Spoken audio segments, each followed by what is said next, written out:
Now on YouTube, it's time for some alternative commentary action with the Commentary Hub.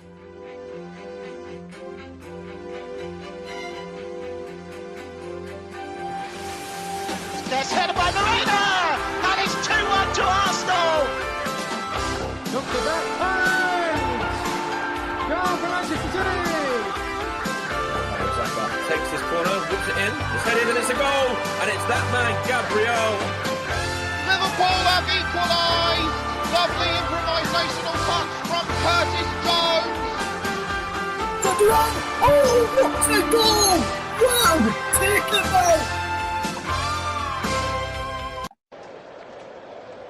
Hello, good evening, good morning, good afternoon, depending where you are across the world. Welcome to the Commentary Hub and welcome to FA Cup on the TCHub Live. Tonight we are bringing you commentary of Southampton against Arsenal from the quarterfinals of the FA Cup. Earlier today we brought you Manchester City against Liverpool, which finished 4-0 to Manchester City. We had the game as well in between these matches, so let's bring you those results. We'll bring you the League Two and then later on at half time with the other results from the FA Cup quarterfinals. Finished Manchester City 4, Liverpool 0, as I mentioned, and Chelsea 7, Port Vale 0. I'm glad I chose the earlier one, so my voice didn't break for this presenting role this evening if I did the earlier one. So I think I made the right choice there, and we have got a good game for you this evening. Southampton were beaten in 14, taking an understrength Arsenal side, despite having a few injuries. There are the Gunners, and without Declan Rice, and Bukayo Saka missed England duty against Japan on Tuesday as well. Noni Madueke will also put out the England squad. Should be fine for Arsenal, I've heard, in the build-up to this game, and let's hope he is, and let's hope he's going to be involved in have an impact for Arsenal, which they'll be wanting to follow Chelsea into the semi-finals of the FA Cup, and rather than doing what Liverpool did and stumble at this hurdle in the FA Cup. I'm Russ Vernon. I'm going to be bringing you the presenting side of things today and also doing the production work as well for you all on the man on the commentary for us. As ever on Arsenal matches most of the weeks is Paul James. And Paul, very good evening to you, my friend. Good game. Should be a good game, this one. What are you looking forward to the most in this game today, Paul? Yes, good evening, Ross. Good evening, everybody. Well, I think it's an understrength Arsenal side, forced mainly by 11 injuries. They do welcome back Captain Martin Odegaard, but I think it's going to be a lot closer than what people think it's going to be. I don't think it's going to be a blowout like the Chelsea and Port Vale game. Southampton are unbeaten in 14 games, so I think it's going to be a competition for sure. Yes, absolutely. In Southampton, just outside the playoffs in the Championship at the moment, should have played Ipswich this weekend. They're not been in this competition, and nobody knows if they'd have beaten Ipswich. Could have been in the playoff places as well with results from the Championship this weekend. We'll show the results of those at half time. But Arsenal top of the league at the moment to break from that Premier League outing and Premier League action. Last time out though for the Gunners, they fell in the Carabao Cup final to Manchester City, Paul, so it's for reminding you about that one. Would you think Arsenal could bounce back from that today with the side that they've put out today, from, in your opinion, from what you've seen of the side so far? We'll bring the sides up shortly, guys, but Paul, they can also could bounce back from the side they've put out today. I think they've got a vastly understrength squad out there today. Now, that's not to say that they're not going to get the job done. I think they ultimately will. But it's going to be a very, very tight game. I mean, there's going to be a lot of eyes on Max Dowman, 16 years old. I mean, he really should be studying for his GCSEs at this time. But it's he's got an FA Cup game, and this is what the FA Cup is made of. The opportunity for a 16-year-old like Max Dowman to make himself a hero today.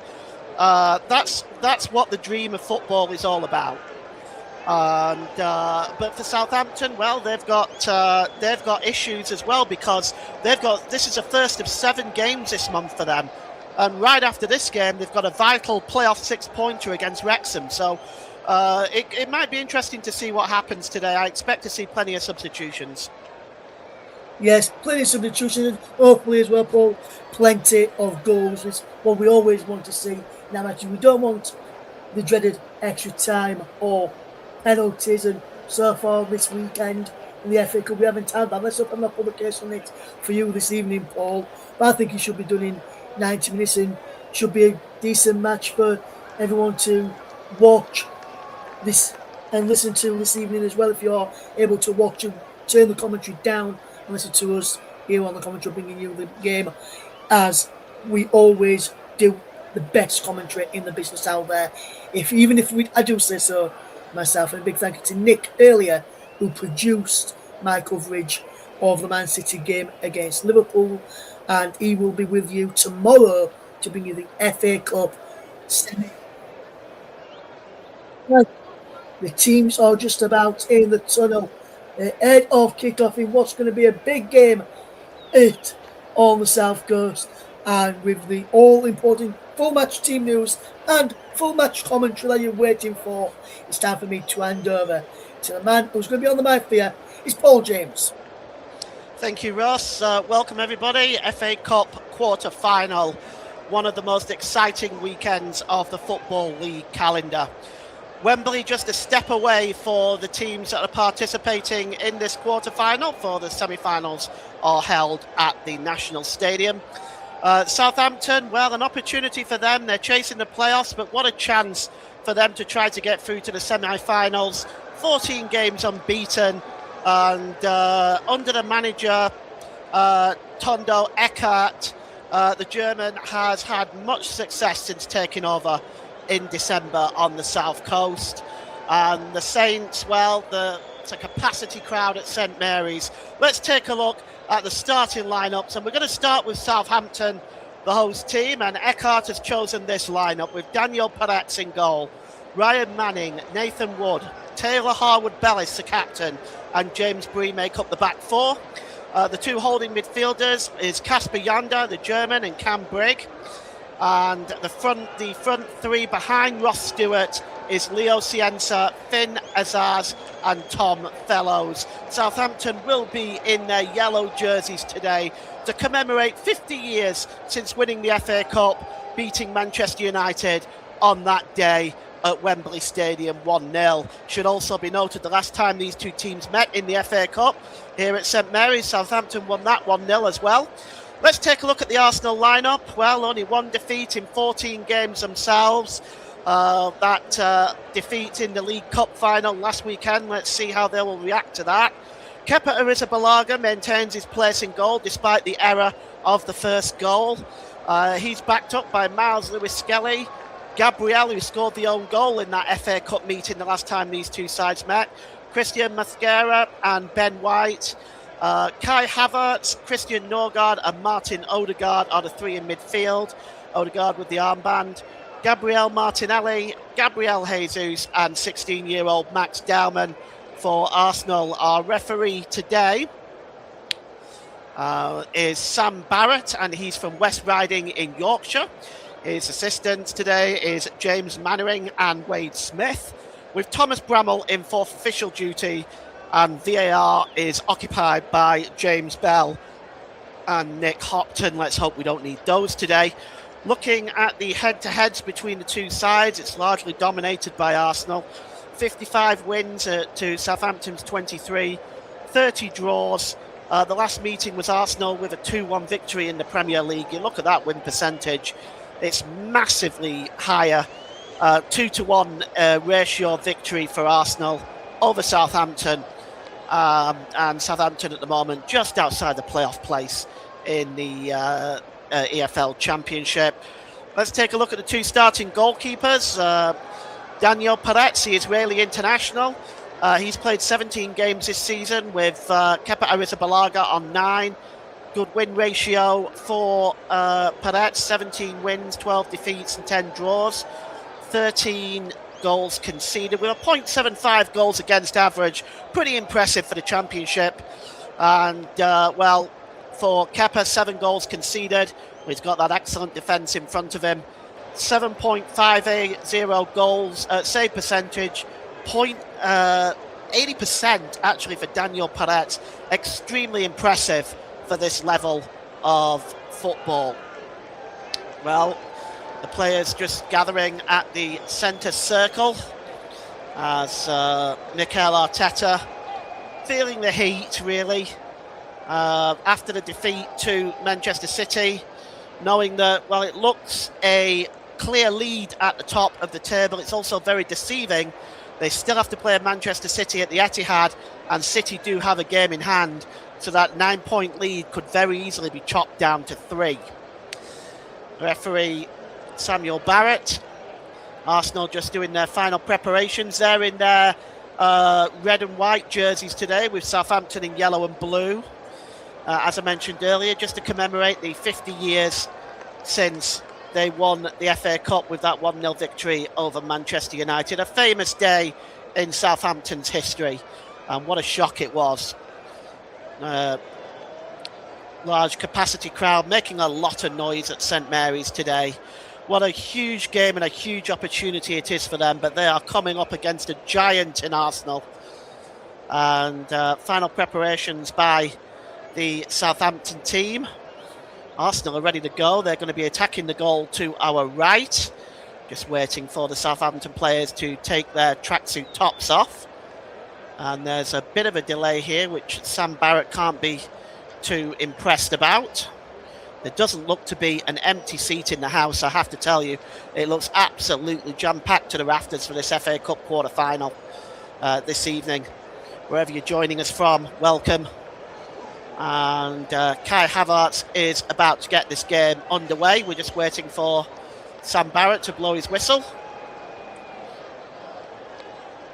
And we're still waiting. Just blow the whistle, Sam, come on.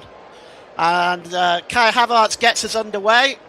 Rolls it all the way back to Kepa Arrizabalaga. It's played down this near side, down the right-hand side to Max Dowman. Dowman played into the middle. Great one-touch football. Here is Martin Odegaard getting into an advanced position. Gabriel Jesus drops the ball back to Odegaard. Odegaard skipping towards the centre of the field. Mosquera holds the ball up and flicks the ball out to Norgard. Norgard drops the ball back into the centre circle to Martin Odegaard, who's on the halfway line. As we'll expect Arsenal to predominantly have this patient build-up and just maintain possession, as now Southampton are on the way with Cienza. Cienza now for Southampton, getting into the penalty area. Can he get the cross in? Oh, that's a wonderful challenge there by Gabriel. Just gets across, stops Cienza in his tracks there. And Southampton have a throw-in level with the Arsenal penalty area down the right-hand side. It's taken quickly. Drops the ball back into their own half of the field and just playing all the way back towards their own goalkeeper. I mean, they started right level with the Arsenal penalty area and they're just making their way back now. And this is picked up by Manning. Manning is dispossessed there by Dowman. Dowman goes back to Kepa Arrizabalaga in the Arsenal goal. 0-0, first 90 seconds gone, and Arsenal, of course, have dominated possession, but Southampton also on the break have looked pretty dangerous. Here is Havertz. Ball across there to Gabriel. Gabriel has got some time. Drops the ball to Jesus. Jesus now has got Martinelli down that left-hand side. Here's Odegaard inside the centre circle for Arsenal.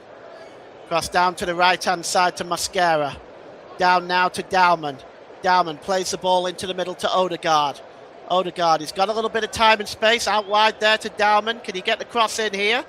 And he's dispossessed that time. That's good defending that time by Bree, but only gets it as far as Odegaard. Odegaard back to Havertz. Havertz tries to cross the ball in, but it's cleared away that time by Nathan Wood. And now Southampton are on the break. Here they go now down the left-hand side. And it's the number 13, Cienza. Cuts inside the penalty area, goes down. Nothing doing, says the referee. And he goes down way too easily. And what a shame for Southampton, because he really was in a very dangerous position. And he just goes down altogether too easily there. And a foul there in the centre of the park and a free kick. Cienza is complaining. He wants a penalty. We'll take another look at it again.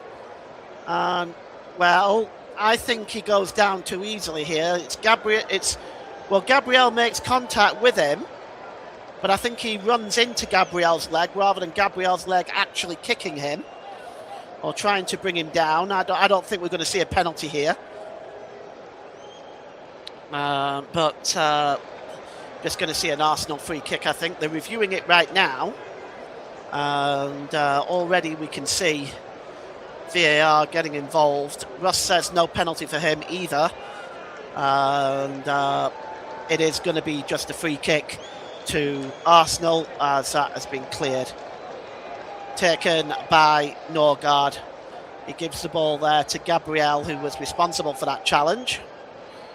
Mascara plays the ball out wide here to Dowman. Dowman trying to run at the Southampton defence, just trying to get away there from Manning, but Manning wins that battle and clears the ball into the centre circle. Tries to push the ball on there. Chasing this one is Ross Stewart, but he's dispossessed. And now Arsenal can come forward, but they've given the ball away, and that's a poor giveaway by Kai Havertz. And now Southampton can come forward, and they've looked dangerous on the break. Sietza. Now he's a Brazilian that's had a couple of runs at this Arsenal defence. He tries to play the ball across to Stewart, but it's won back by Odegaard, and Odegaard just drops the ball back there to Norgard. The Norwegian and the Dane combining well there. And it's now with Gabriel. Again, he scored the own goal in the last FA Cup meeting between these two sides. Southampton won 1-0 at St Mary's. Is Norgard. Mascara. Back to Norgard. Norgard just holding the ball up in the centre circle. He's looking for Odegaard. He manages to find him there. Dowman's on the run. Odegaard's pass is very, very poor. I think he got caught between the pass between Dowman and Jesus, and in the end found neither of them. And Daniel Peretz will get his first touch of the ball. Impressive this season for him. 80% save percentage. Really impressive at this level. And we'll see how he performs today against Jesus, Martinelli and Dowman. And the ball is cleared downfield, and it's a comfortable header back to the goalkeeper by Mascara. And Kepa Arrizabalaga will be looking for a better performance today than what he did in the League Cup. We've got comments in the comments section already from Mike Harneman. Good evening. Happy Easter, Paul, Russ and all. Good evening, Mike. Happy Easter. And happy Easter to the rest of you. Here is Max Dowman coming forward now for Arsenal. Bit of space in front of Max Dowman. He tries to get the shot away, but it's a comfortable save for Daniel Peretz in the Southampton goal. But it's good to see Max Dowman running at that Southampton defence and forcing a good save from the goalkeeper Peretz. Well, a comfortable save really, but it's good to see Dowman doing a little bit of running and not being afraid to shoot. Here's Havertz. Just holds the ball up, drops it back there to Norgard. Norgard gets the ball out wide here to Dowman. Dowman holds the ball up. Drops it back there to... Oh, it's given away by William Saliba. Oh, that's poor. And now Arsenal breaking away. And the ball is played in across there. And a real opportunity now as Bragg coming forward for Southampton. He's not able to connect his pass, and now Arsenal move away. And it's once again out to Max Dowman. He's been brought into this game rather a lot in this first half. Thanks, Mike. Yes, I know it was Mascara. I don't know why I said Saliba. Thanks for that. Here's Odegaard. And he plays the ball out wide there to Martinelli, bringing him in, not Martinelli, rather, to Miles Lewis-Skelly, bringing him in the game. Lewis-Skelly loses it, and Havertz tries to help out, but Southampton come away with a ball. Bringing it forward now is Kasper Janda. Janda has got time and space in front of him. He's got Ross Stewart, and all of a sudden Cienza going down the line. On the other side there is Tom Fellows inside the penalty area. Checks inside Fellows, gets a shot away. That's a good block by Gabriel, who's been stellar early on here. Coming back from injury. A couple of good challenges. And the ball is out wide here to Cienza for Southampton again, down that left-hand side. Drops the ball back there, and it's Kasper Janda. Janda Across there to Wood. And here's Harwood Bellis wearing the captain's armband for Southampton, former Burnley player, of course, in Manchester City. Back to Harwood Bellis again, and here's Wood. Here's Yander for Southampton. A little bit of time on the ball for the Saints here. Tries to play the ball forward. Mike says he's really excited to see Darman after the Everton game, after the way he's been performing for England too at his level. Well, it's a long ball over the top now, looking for Martinelli, and he's got some space behind the Southampton defence. Martinelli checks inside. Can he get a shot away? Oh, it takes a vicious deflection off Taylor Harwood Bellis in the end, and it loops over the goalkeeper and over the crossbar. Martinelli just trying to get his first effort on goal. Looking like that came off James Bree rather than Taylor Harwood Bellis. So Harwood Bellis was just behind him. So it's a corner to Arsenal, the first chance to work their set-piece plan. Going over to take it on the right-hand side is Martin Odegaard. Be interesting to see who takes it on the left-hand side, with there being no Declan Rice today. Arsenal fans who have made the trip to the South Coast. The FA Cup semi-final draw coming after the Leeds and West Ham game tomorrow. Odegaard, is he going to go short? He does to Jesus.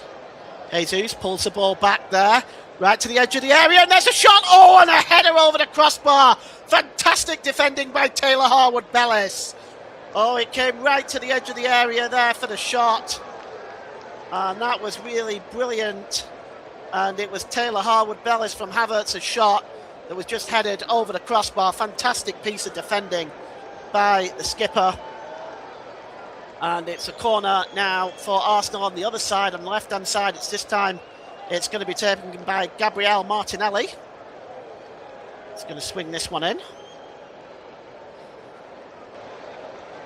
Probably going to launch this one towards the goalkeeper, and the three will run into the 6-yard box. There they go. There's a header on and flicked away, and it'll just go behind for another corner. This time off Ryan Manning. Martinelli going to take the corner. Southampton 0, Arsenal 0, 10 minutes gone. And it's been fairly even, Stevens, but possession dominated by Arsenal, but Southampton looking very, very good on the break. Corner going to come in this time from Martinelli. It's a deep one towards the back post. It's headed on by Gabriel, and it's plucked out of the air by Daniel Peretz. And he will just roll the ball out here to Manning, and he goes back across. Mike has got a stat via Max Darman. I'll share with you all in just a moment, or you can just have a look at it in the chat if you're interested. Southampton now have the ball. It's cleared away downfield by Manning, and it goes all the way through to the goalkeeper, Kepa Arrizabalaga. Here's Mascara. Mascara in for the injured William Saliba. Odegaard drops the ball back. And across to Gabriel as Arsenal looking to slow the game down. Lewis Skelly. Mascara. Lewis Skelly picks up the ball, and he's just around the centre circle.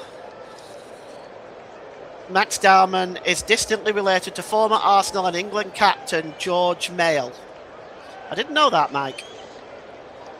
And here's Kai Havertz. Balls out wide there. Lewis Skelly tracking back, and here's Gabriel. Havertz. Mascara in an advanced position out wide to the right-hand side to Max Darman again. And once again, he's got Manning in front of him. He checks back and tries to get the cross in, does Darman. It's bouncing around there and finally cleared away that time by Cam Bragg. And he's looking to set off Fellows on his way. Fellows holds the ball up.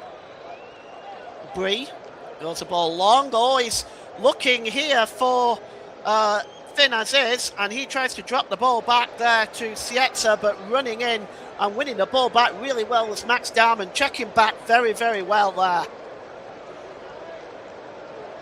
And Arsenal. Oh, there's a trip there. He goes down. Does Kai Havertz? The referee has stopped play. Apparently the family discovered the connection by chance when Dave Mayle saw the teenager's name on the England under-16 team sheet. Let's take a look at this again.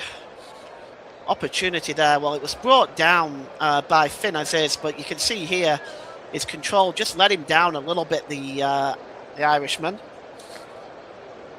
It's going to be a free kick to Arsenal. The referee is just letting Taylor Harwood-Bellis know why he's given that free kick.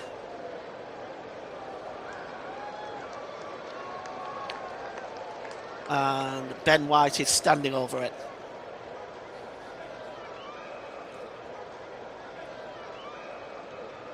Mascara holds the ball up. Oh, it's a nice play. Oh, the forward ball there by Kai Havertz was terrible, really. He had lots of options, but he played it straight through to Nathan Wood. And here is Nathan Wood now again with the ball. Drops back to Peretz.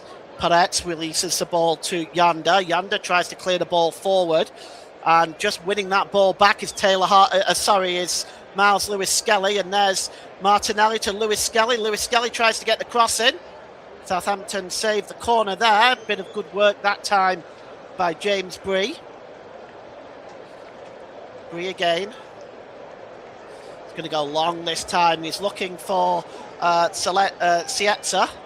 Sietza tries to bring the ball down. He's assisted there by Manning. And now here's Sietza inside the penalty area. Tries to play the ball across. That's blocked by Christian Norgard. Well played by him.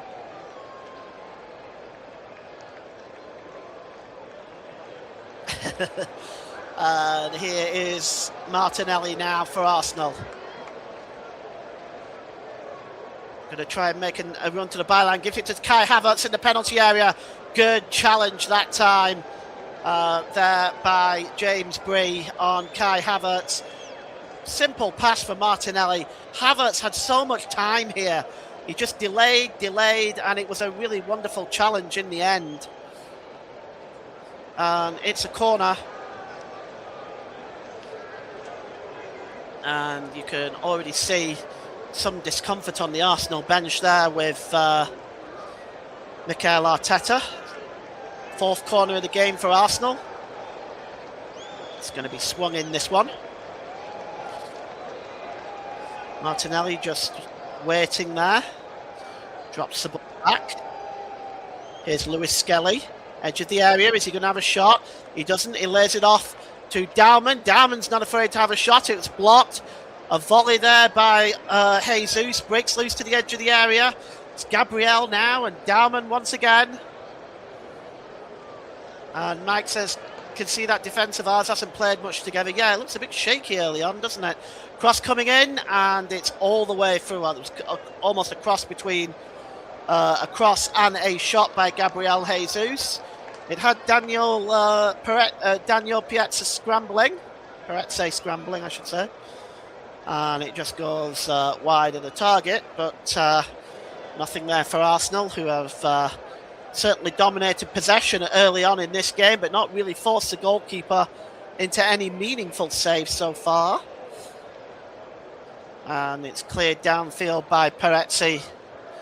And it's flicked on here. Oh, and here's an opportunity. Sietza's in. Sietza, one-on-one with the goalkeeper. He goes round Arrizabalaga far too easily there. Coming back and making the challenge is Mascara. And a super goal-saving challenge by Mascara because Sietza was in there. And let's take a look at this again. It started from a long goal kick from Peretz. A flick on by the Arsenal player. I'm not quite sure who that was. But, oh, Arrizabalaga goes down way too easily there. And, well, that you can see the challenge by Mascara. Vital and at the right time. Because had Sietza hit it, he would have scored. And now Arsenal coming forward. The chances there... I can't understand why the goalkeeper went down so easily there. Almost gave the goal away, really. Mascaro doing the business there. Here is Mascaro again. Ben White. Oh, good ball forward. Well, he was looking for Dowman, but that was a good interception Ryan Manning just got in ahead of Norgard, and we've got a player down here for Southampton. It's Leon Cietza. Looks like he is just holding his back at the moment. Let's hope for him, for his sake, that it's an impact injury and that he'll get up and run it off. He's been a bright spark for Southampton early on. And it's just a challenge there by Norgard. Norgard goes in hard on him there. As we take a look again, look at the speed of this man, Leo Cietza. Really, really sharp. And, well, ball is played forward, looking for Kai Havertz. And Southampton trying to win the ball back. They do, and it's a free kick. Foul there on Tom Fellows. Free kick for Southampton. Just inside their own half of the field.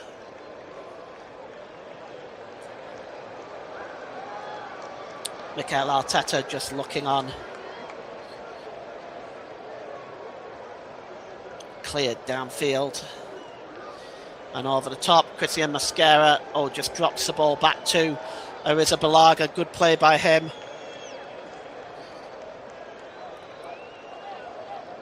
And here is Gabriel. Norgard rather. Back to Gabriel.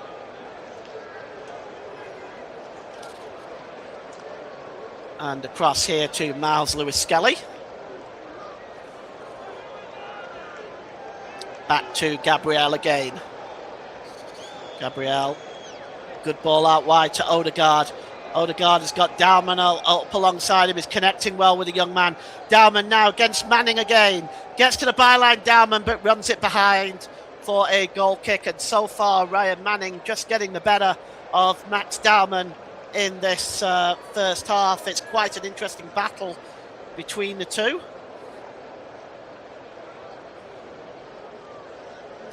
George Mayle, the former Gunners defender, won 5 league titles in 8 seasons and discovered Charlie George as a scout. Ball played forward there to Fellows. He drops the ball back there to Bree. And now Taylor Harwood-Bell, as he's got Nathan Wood there as his other centre-back alongside him. Nathan Wood just goes back to Peretz. Peretz clears the ball downfield and he puts it out into touch for a throw into Arsenal. About 10 yards inside the 10 yards inside the Southampton half of the field. Down the right-hand side, it's taken quickly there by Ben White. He drops it to Christian Mascara. And across there to Kai Havertz. Havertz looking for Martinelli. Nice turn by the Brazilian. Here goes Martinelli now, down the left-hand side, checks inside. And inside the penalty area, he's got 2 or 3 players around him. Finally, it's cleared away by James Bree. And he puts the ball out of play for a throw-in on the halfway line, which is taken quickly down the left-hand side. Here's Christian Mascara. And Martin Odegaard. And cross to Gabriel. Norgard holds the ball up and he tries to find Max Dowman again. That's a really good ball to Max Dowman, and once again he's got Ryan Manning in front of him. Pulled back here to Ben White. Ben White's cross is a bit poor, but it's Southampton having difficulty trying to clear the ball away. Finally Nathan Wood gets on the end of it, but he clears it only as far as Odegaard. Odegaard checks inside. Beats Ross Stewart there. Good ball again out wide to Ben White. White has got time now. Can he deliver a good cross? That's well blocked there that time by Leo Cietza, who seems to have recovered from his injury. And it's behind for another quarter. Take a look at this. Yeah, good piece of defending there as James White and Sietza offer differing opinions about whether or not that's a goal kick or a corner. The referee has given a corner, and it's Martin Odegaard that's going to take it down the right-hand side. Odegaard is just going to deliver one of these corners into the box that has been so successful for Arsenal this season. The corner routine. This time it's short. It's back to Dowman. Dowman to the, across there to Martinelli. Back down now to Odegaard. Havertz tries to get the cross in. It's back with Odegaard again. Just inside the penalty area. Can he get a cross in? Odegaard, he back heels it to Havertz. Havertz flicks it to Dowman. Dowman across there to Martinelli. Good ball there to Ben White. White back to Dowman. Trying to check inside Dowman. He tries to get a shot away and it's blocked. Launched into the box again by Odegaard. Southampton defending for their lives right now. It's headed out by Wood. Here's Odegaard again. Ben White. And it's all Arsenal in this first 25 minutes here at St Mary's. The ball is down the right-hand side by Ben White to Dowman. Overlapping is Ben White, gets a cross in. It's now with Jesus. Jesus back to Odegaard. Is Odegaard going to have a shot? Oh, a good save by Perez. He beats it out, but only as far as Dowman. Dowman, can he get the cross in? Dowman, cross in. It goes over everybody's head. It's cleared out to the edge of the area here to Miles Lewis-Skelly, to Martin Odegaard. Odegaard swings the ball in. Headed on down there by Gabriel Jesus, and it's just cleared away there by the captain, Taylor Harwood-Bellis. Well, here is Miles Lewis-Skelly as the pressure is once again going to be put now on Southampton's defence. Here's Martinelli now for Southampton, trying to get to the byline. Martinelli, it's pulled back, it's Odegaard, surely! Oh, he scoots it wide. What an opportunity for Arsenal. Well, the chance was there just for a moment. Odegaard found himself free in the penalty area. Brilliant run by Martinelli, pulled back to Odegaard, and he really should have hit the target from there. The ball bobbles a little bit. Daniel Perez may have even got a touch on it. But well, that should have been 1-0, really. Odegaard may regret missing that chance. 25 minutes gone as we take a look at the save from Daniel Perez earlier. Really smart save down to his left-hand side. Christian Mosquera just heads the ball back to the goalkeeper after being cleared downfield. Here is Ben White. Good ball forward to Kai Havertz, who goes down. That's going to be a free kick and the game's first yellow card shown to Ryan Manning. And that is good news for Arsenal and Max Dowman, who can now run at Ryan Manning. And 27 minutes gone, that first yellow card for Ryan Manning. Russ says that should be 1-0 to Arsenal. Odegaard has got to do better. Hopefully for Arsenal's fans' sake that doesn't come back to haunt them later in the game. It's a free kick now for Martin Odegaard. Let's see if he can somehow redeem himself and create something here. It's a high line by Southampton just outside the 18-yard box. It's out wide to Max Dowman again. Here goes Dowman. And Ryan Manning's in front of him. It's a great cross to the back post by Dowman, but read well by Daniel Perez, who comes out and plucks that ball out of the air. And it's a long throw over the halfway line by Perez, but that is really, really well read by Gabriel. And the ball is out wide to Max Dowman again. He's running again at Manning. He's got a bit more leeway here now. Can he get the cross in? No, that's a really good challenge again by Manning. And Dowman is claiming it came off Manning last. Both of them exchanging words together. Let's just take a look at it. We'll get a good look at it from this angle. No, that comes off Dowman, that. And that's a goal kick in my mind. And goal kick it is, and cleared downfield, but Max Dowman just running at Ryan Manning, and I have to say Manning is doing a fantastic job on Dowman. Here's Kai Havertz.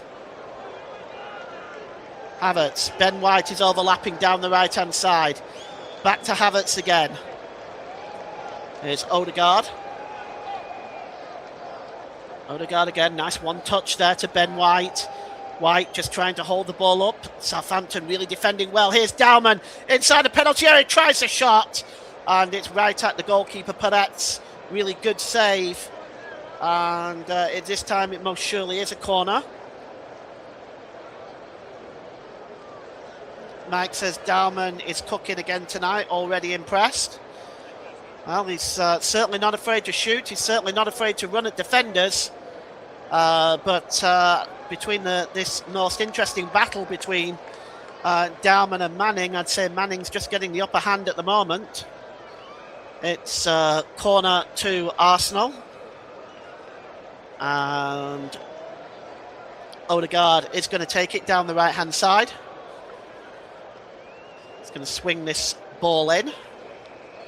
Just waiting for the referee to make sure everything's in order. They're marking those 3 Arsenal players. They've done their homework of Southampton, that's for sure. Ball is out wide to Dowman again. Back there to White. White, great ball to Havertz. Havertz tries to lift the ball into Jesus. Good defending by Harwood Bellis. Just gets ahead of Jesus. But it's now with Odegaard. He's just outside the 18-yard box. In there to Martinelli, whose first touch wasn't great.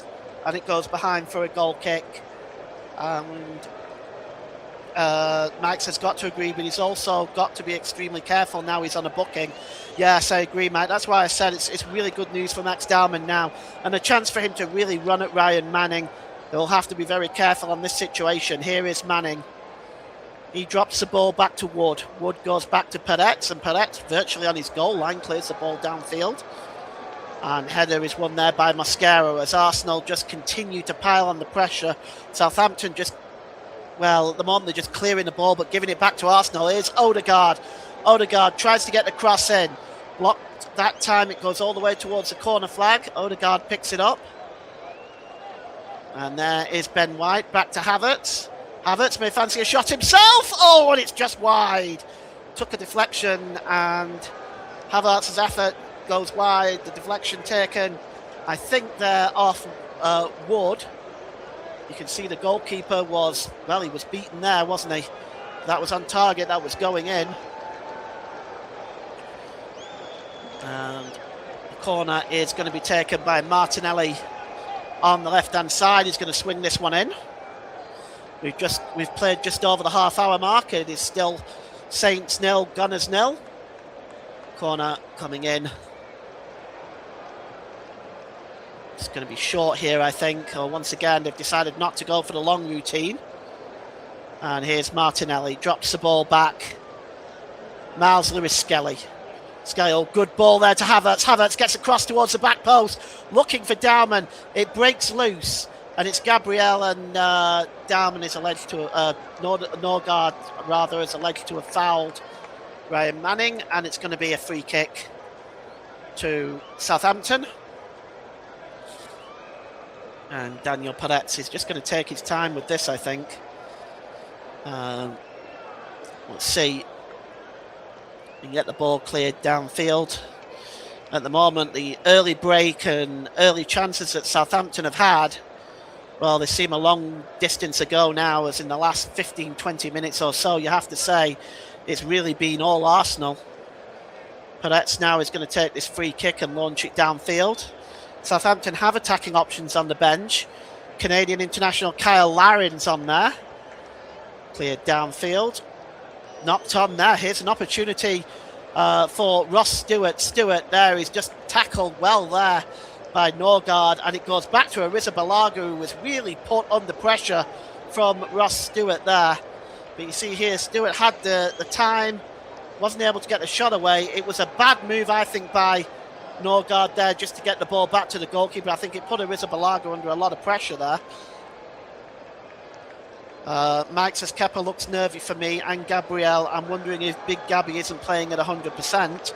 Well, he seemed to start off quite well, actually, Mike, and making a couple of vital interceptions.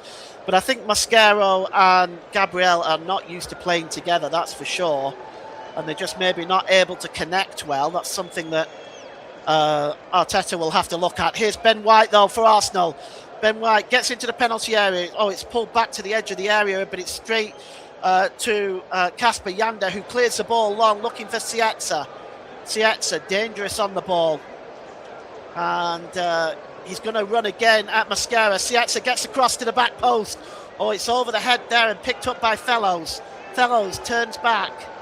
He's under challenge here from Martinelli. Fellows gets across in. Oh, it's headed down that time by Gabriel. Southampton half-heartedly appealing for a penalty. Not even close. Ball headed forward looking for Kai Havertz, but Havertz slips. And, he fouls Cameron Bragg in the process. So it'll be a free kick to Southampton.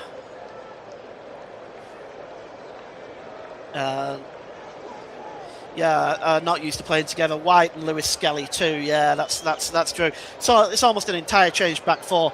Why he's not playing? Ricardo Calafiori, I cannot understand. I still don't understand it to this day. He played for Italy during the week. I cannot understand it why he's not in the lineup today. I just don't get it. Ball is picked up here by Norgard. Plays the ball forward here to Martinelli. And now here is Odegaard. Odegaard, he's got Dowman alongside him. Oh, he backheeled it towards Dowman. Dowman not really anticipating it. And it's picked up here. And the ball is coming forward with Kasper Janda. Janda now overlapping on the far side is Fellows.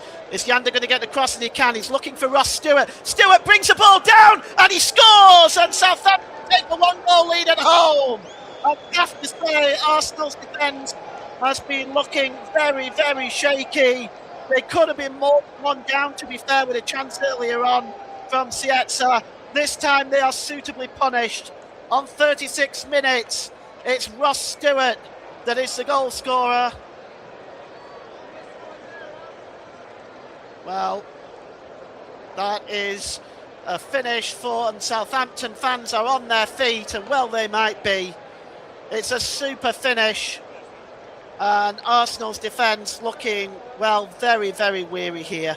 It starts off with a breakout here, and the ball played to Janda from Aziz. Janda then immediately Arsenal in trouble here. It's almost 4-on-4.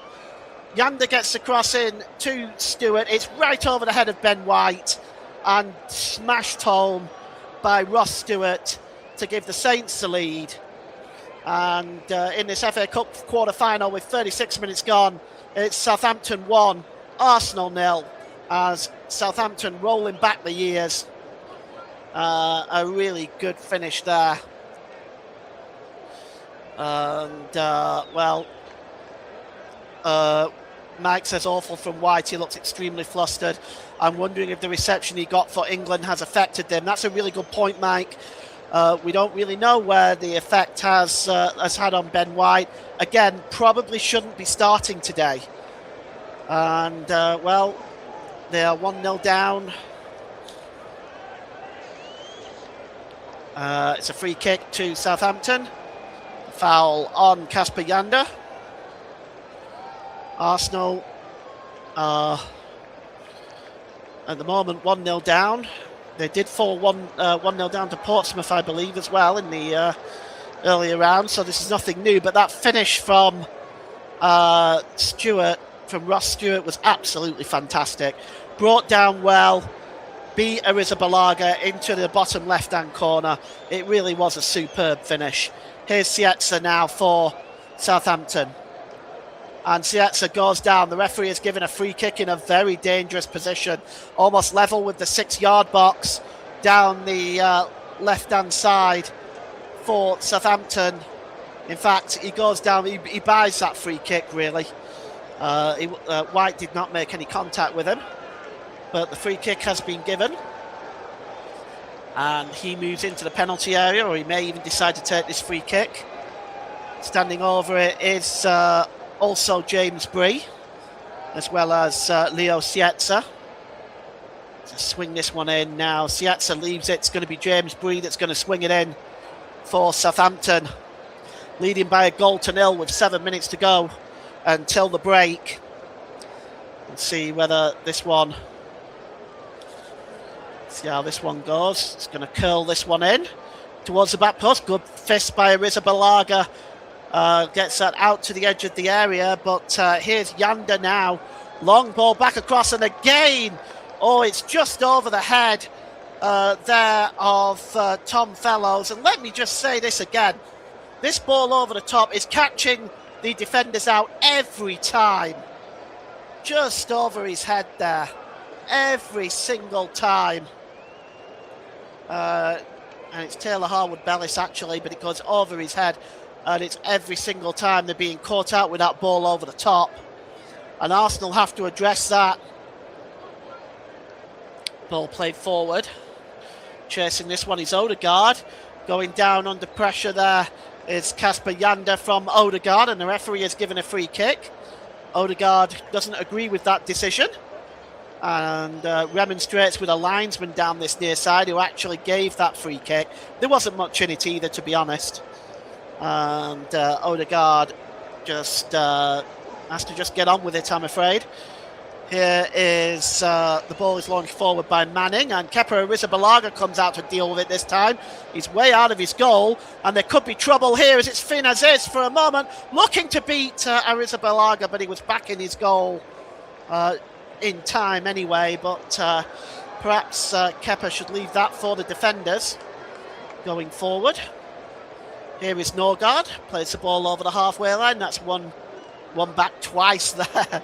By the number 15 Nathan Wood for Southampton. Picked up by Cameron Bragg. And we've got 5 minutes to go till the break here at the St Mary's Stadium. Arsenal, well, they are behind, and there's a long ball over the top looking for Fellows. Coming out to his edge of his area to meet it is Kepa Arrizabalaga. Media, Radio, Jingles and Gaming has joined as that ball goes straight through to Daniel Perez in the Southampton goal. Good evening, Paul, Mike and everyone. I hope you're all having a brilliant Easter. Not brilliant for Arsenal so far. No, that's absolutely right. It's not. But I hope you are having a happy Easter as well. The ball is played forward there by Harwood-Bellis, looking for Fellows down that right-hand side. And it's headed out of play by Christian Mascara. As Arsenal trying to organise their defence, that has quite frankly been quite shambolic in this first half. And I think Mike hit the nail on the head when he said that this entire defence really is not used to working together, and it's showing in this game so far. Here's Manning. Sietza. In field again to Manning. Drops the ball back to Yanda. Yanda across to Bragg. Good ball by Bragg over on the far side there. Picked up by Bree and out to the right-hand side to Fellows. Fellows checks inside. He's got a bit of space as Tom Fellows. And he's sneaking in now. And he might have, if it wasn't for Gabriel, he was right behind the Arsenal defence again. And chasing this one is Finn Aziz. He gives the ball to Fellows, and Fellows stumbles over the ball and it goes through to the goalkeeper. But once again, Arsenal's defence looking very shaky in this first half. Media, Radio, Jingles and Gaming says Southampton have been the better team so far, but we have got another half to play. Max Dowman playing pretty well. Here he is on the ball, Max Dowman. And he's got Manning again in front of him. He drops the ball back here to Ben White. White to Odegaard. Can Arsenal create something and maybe draw level before the break? It's a great ball out wide there to Dowman. Dowman to Mascara. It's a good ball by Mascara there to Gabriel.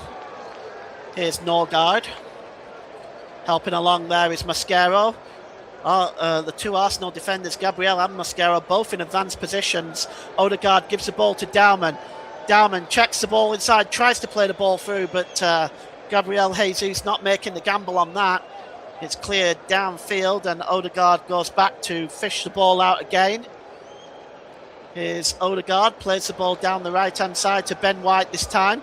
Can White get the cross in? It's blocked by Manning again, and it comfortably bounces up into the grateful arms of Daniel Peretz. And Southampton 1, Arsenal 0 is the score.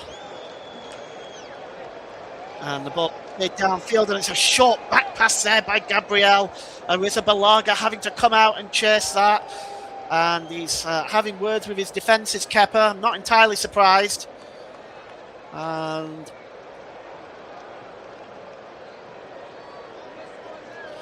Mike says, wouldn't be surprised if we saw Saliba and Calafiori at half-time, or Zubamendi or Gyökeres. That's the good thing, we have options. Yes, that's true. And I do expect to see that at least by the hour mark if the score remains the same. It's a throw-in for Arsenal.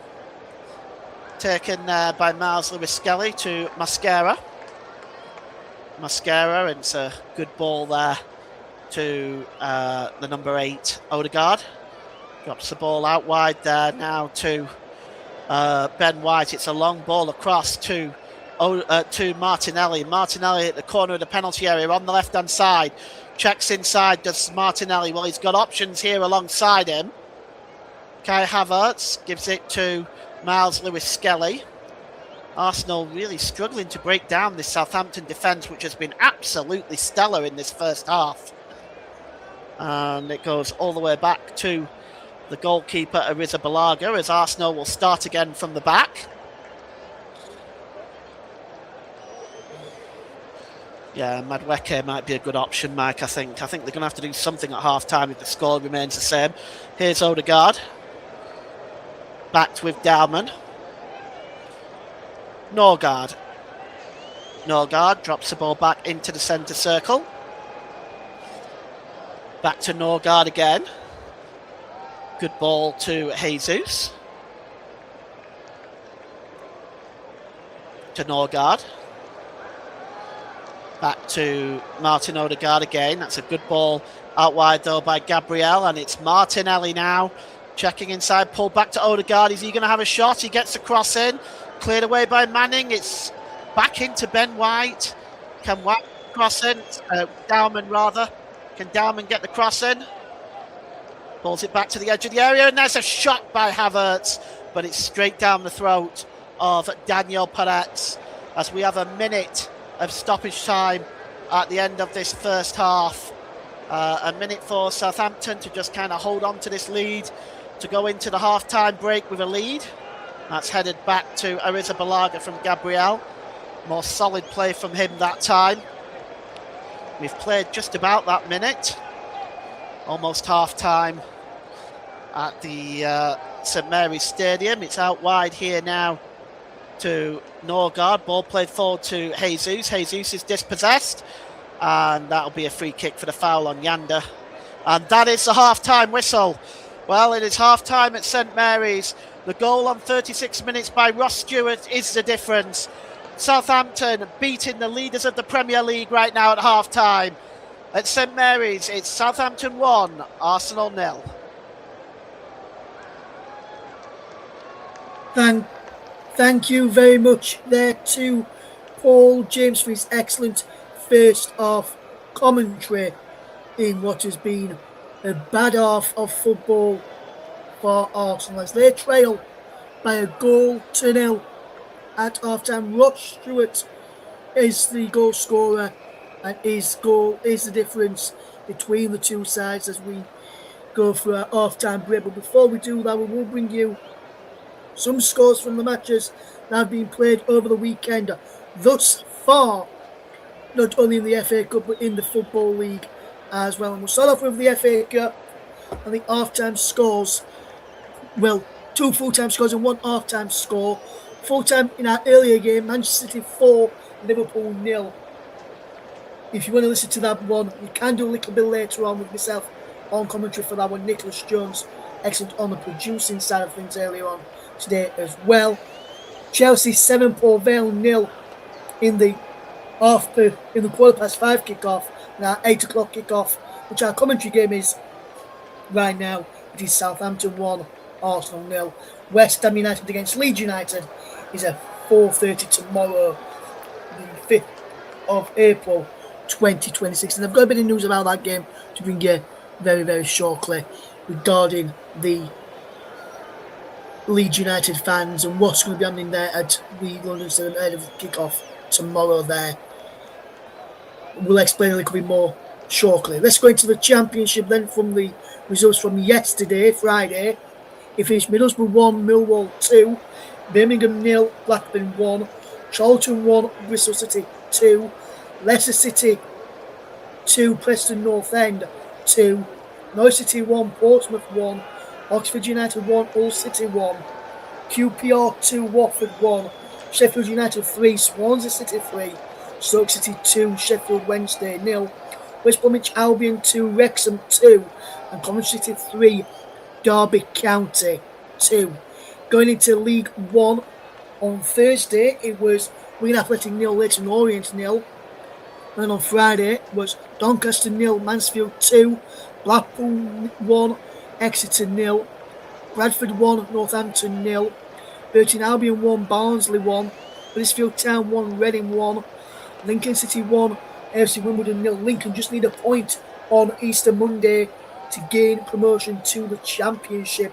Michael Scaballo's side are unbeaten since November. Luton Town 2, Peterborough United 1, Plymouth Argyle 1, Bolton Wanderers 2, Wolverhampton United 0, Stevenage 0, lacking cutting edge in both ends of in the final third for both teams at the ASL New York Stadium yesterday. Stockport County 3, Wycombe Wanderers 0. Into League 2 then, and the scores in League 2 were on Thursday, Cambridge 1, Swindon Town 1 on Friday, Accrington 2, Alexandra 0, Barnet 2, Bromley 2, Bristol Rovers 1, Fleetwood Town 0, Chesterfield 1, Cheltenham Town 0, Colchester United 1, Oldham Athletic 3, Grimsby Town 1, Harrogate Town 3, Milton Keynes Dons 0, Barrow 0, Newport County 0, Crawley Town 2, Salford City 2, Notts County 1, Shrewsbury Town 1, Tranmere Rovers 0, and Walsall 2, Gillingham 2.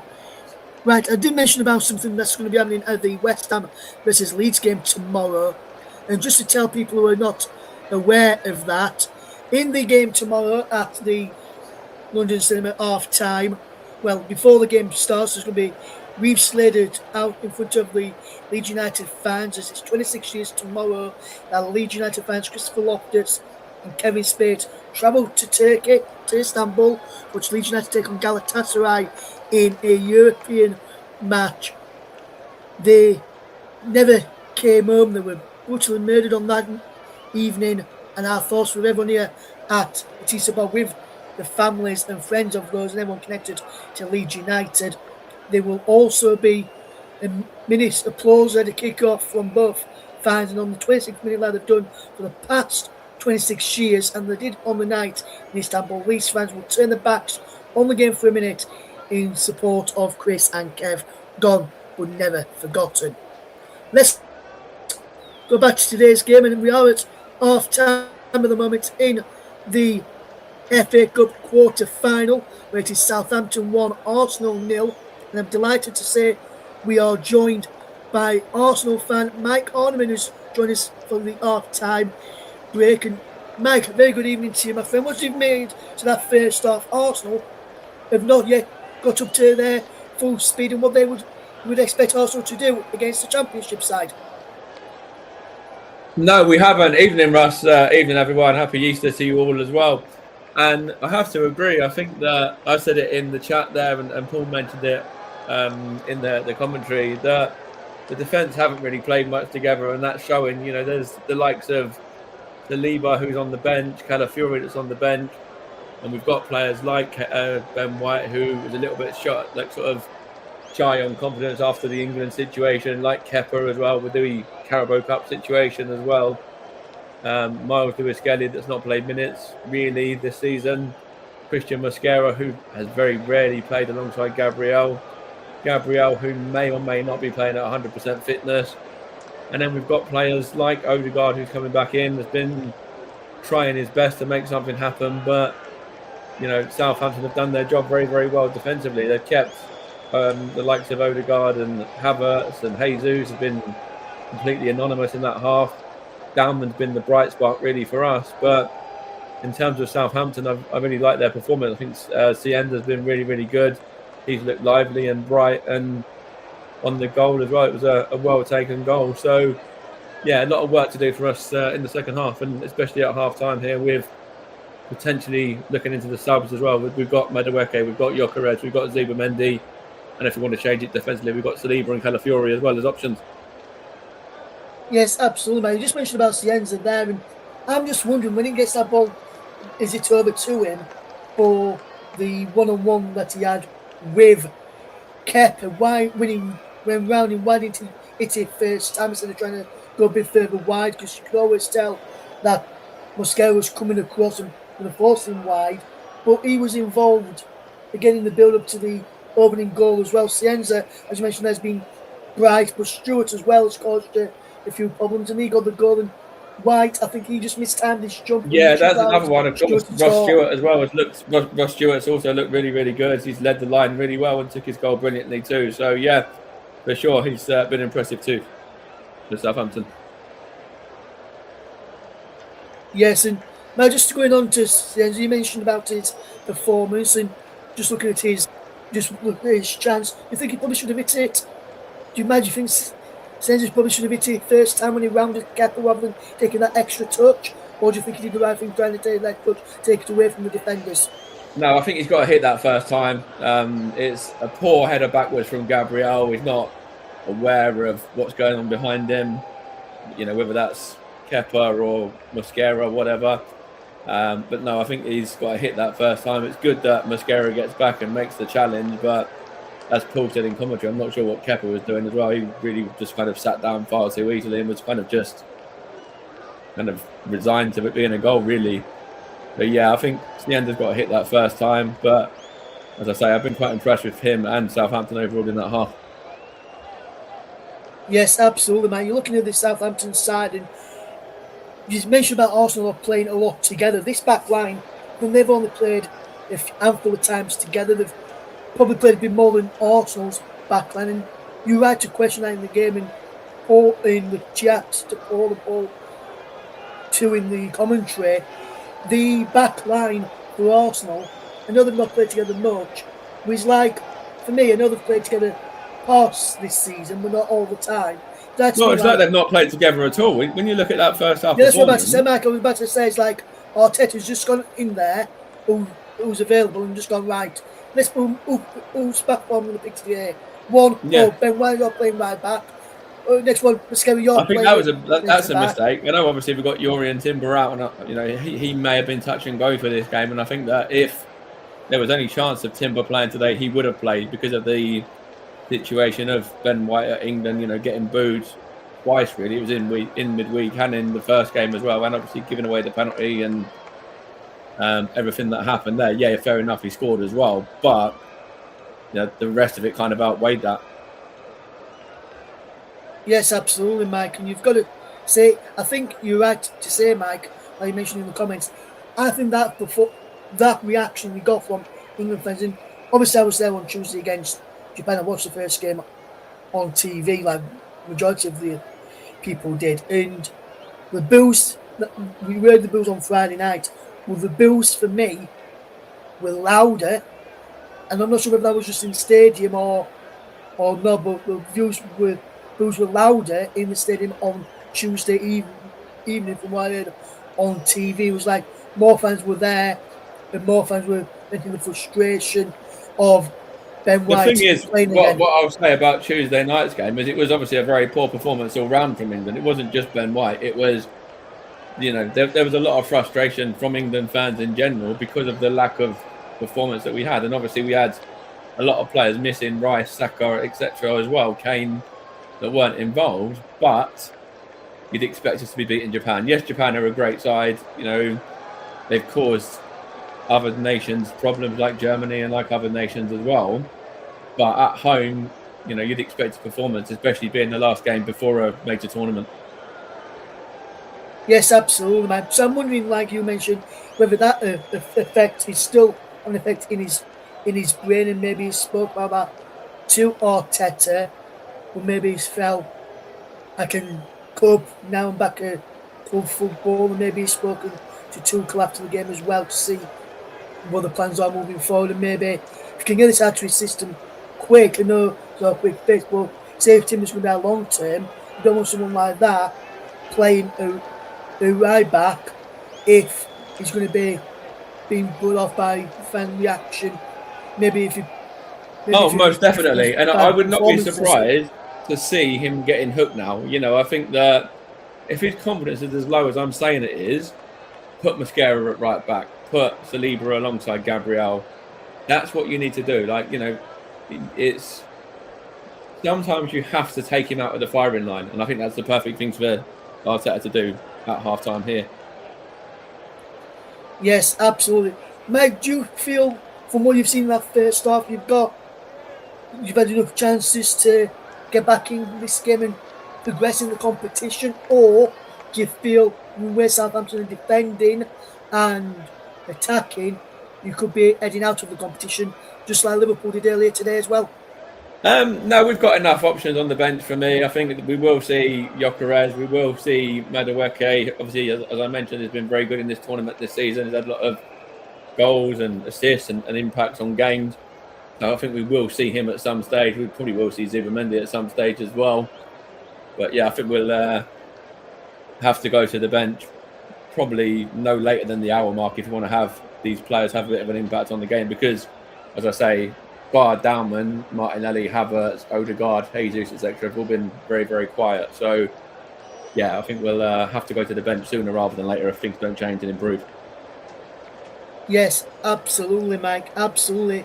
And Mike, I just want to ask you this question, obviously, and probably too early to say, but say if you go out to another competition, and let's say this time to a lower league side, and you don't win two major cup competitions in England, in the Carabao Cup and obviously this FA Cup as well, and say you bow out in Champions League to Sporting, do you see Arteta staying on even if you just win, say, the Premier League, or do you feel like he has to win more than just the Premier League to stay on? No, he'll be fine. As long as he brings back a trophy, whether it's the Premier League, the Champions League, whatever trophy, one of the big two trophies, if he brings that back, he'll be fine. And I think he will as well. I think we're in a strong enough position in the Premier League to get over the line there. One trophy it's eluded us for a number of years. We've been so close for about 3 or 4 seasons now. So just to win the Premier League will be a big achievement on its own, and then anything else is a bonus really on top of that. Thank you very much, Mike. The teams are back out ready for the second half. So without further ado, let's head back to Paul James. Thank you very much, Ross. Thank you, Mike. Welcome back, everybody. You can see the Arsenal players there. It doesn't look like, Mike, that they've made any substitutions. So this is the same lineup that started. I am surprised. I agree with Mike in what he said. That I am surprised that Ben White is still out there. But this is the side that Mikel Arteta has got starting the second half. Southampton are about to get us underway. They are attacking the goal to our right in those yellow and blue jerseys, remember, to commemorate the 50 years that they've won the FA Cup. They beat Manchester United in 1976 1-0. The game is underway, and it's downfield as the second half now is started, and it's out of play for a throw-in, and it's going to be taken by Miles Lewis-Skelly down that left-hand side. He just throws it all the way back here to Gabriel across to Mascara now, he's just taking his time, gives the ball back to Gabriel. Let's see if Arsenal can do something in this second half and get themselves back into this game. Remains to be seen as and when Arsenal may decide to bring on some of the bigger guns. It's now with Mascara. Arsenal have had a pretty easy running, to be fair, with all due respect to the teams that they've played at this point. In the third round, they beat Southampton's arch rivals Portsmouth 4-1, and then beat Wigan Athletic 4-0, followed by a harem-scarum against Mansfield Town, which they won 2-1. So for Southampton, they've had a little bit more of a tougher run when we compare it pound for pound. Fulham away in the 5th round, in the 4th round at home to Leicester, and away to Doncaster in the 3rd round. Arsenal now with Christian Mosquera just inside his own half of the field. And here's Gabriel, as Arsenal certainly not showing an awful lot of, if you will, urgency. Here's Odegaard now. Odegaard just drops the ball out wide to Dowman. Dowman drops the ball back. And Arsenal just keeping possession, just passing the ball around at the moment. They'll be happy to do that. Southampton will be happy for them to do that. They're just going to try and hold their shape. And the ball is picked up here by Bree. Bree drops the ball back there to Bragg. Ball played forward there. It was almost intercepted, but it was the goal scorer, Ross Stewart, that got there first. And here's Wood. Cross to Taylor Harwood-Bellis. Back to Wood again. He's got a bit of space here as Wood. He's got Bragg alongside him. He's just going to keep possession for a moment, and he gives the ball over there to Manning. Manning tries to play the ball forward to Sietza again. And this time Arsenal trying to win the ball back, but it's a free kick to Southampton. Sietza goes down under the challenge of Ben White there. Ben White's got his arm on his shoulder, pulling his shirt. No question about that free kick. And Southampton will have an opportunity just about 5 or 6 yards inside the Arsenal half of the field, just down that left-hand side.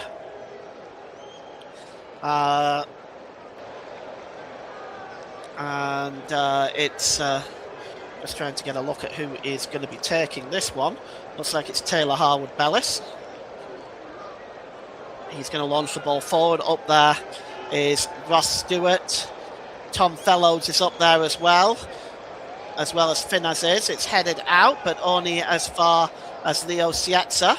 Sietza just allows the ball to roll out of play, takes a throw in quickly, and coming across to try to meet that is Manning. He's under pressure there between Ben White and Gabriel. It's good work in the end by the Arsenal defence, getting together to make sure that Ryan Manning is not able to do anything more with it. And the ball there is with Gabriel, and he gives it to Martin Odegaard as Arsenal are moving forward on the break now. And here's Gabriel. Miles Lewis-Skelly. Let's see what Arsenal can create. Lewis-Skelly goes down under the challenge there of Tom Fellows, and it's going to be a free kick to Arsenal. And you can see here it was a late challenge by Tom Fellows, no question.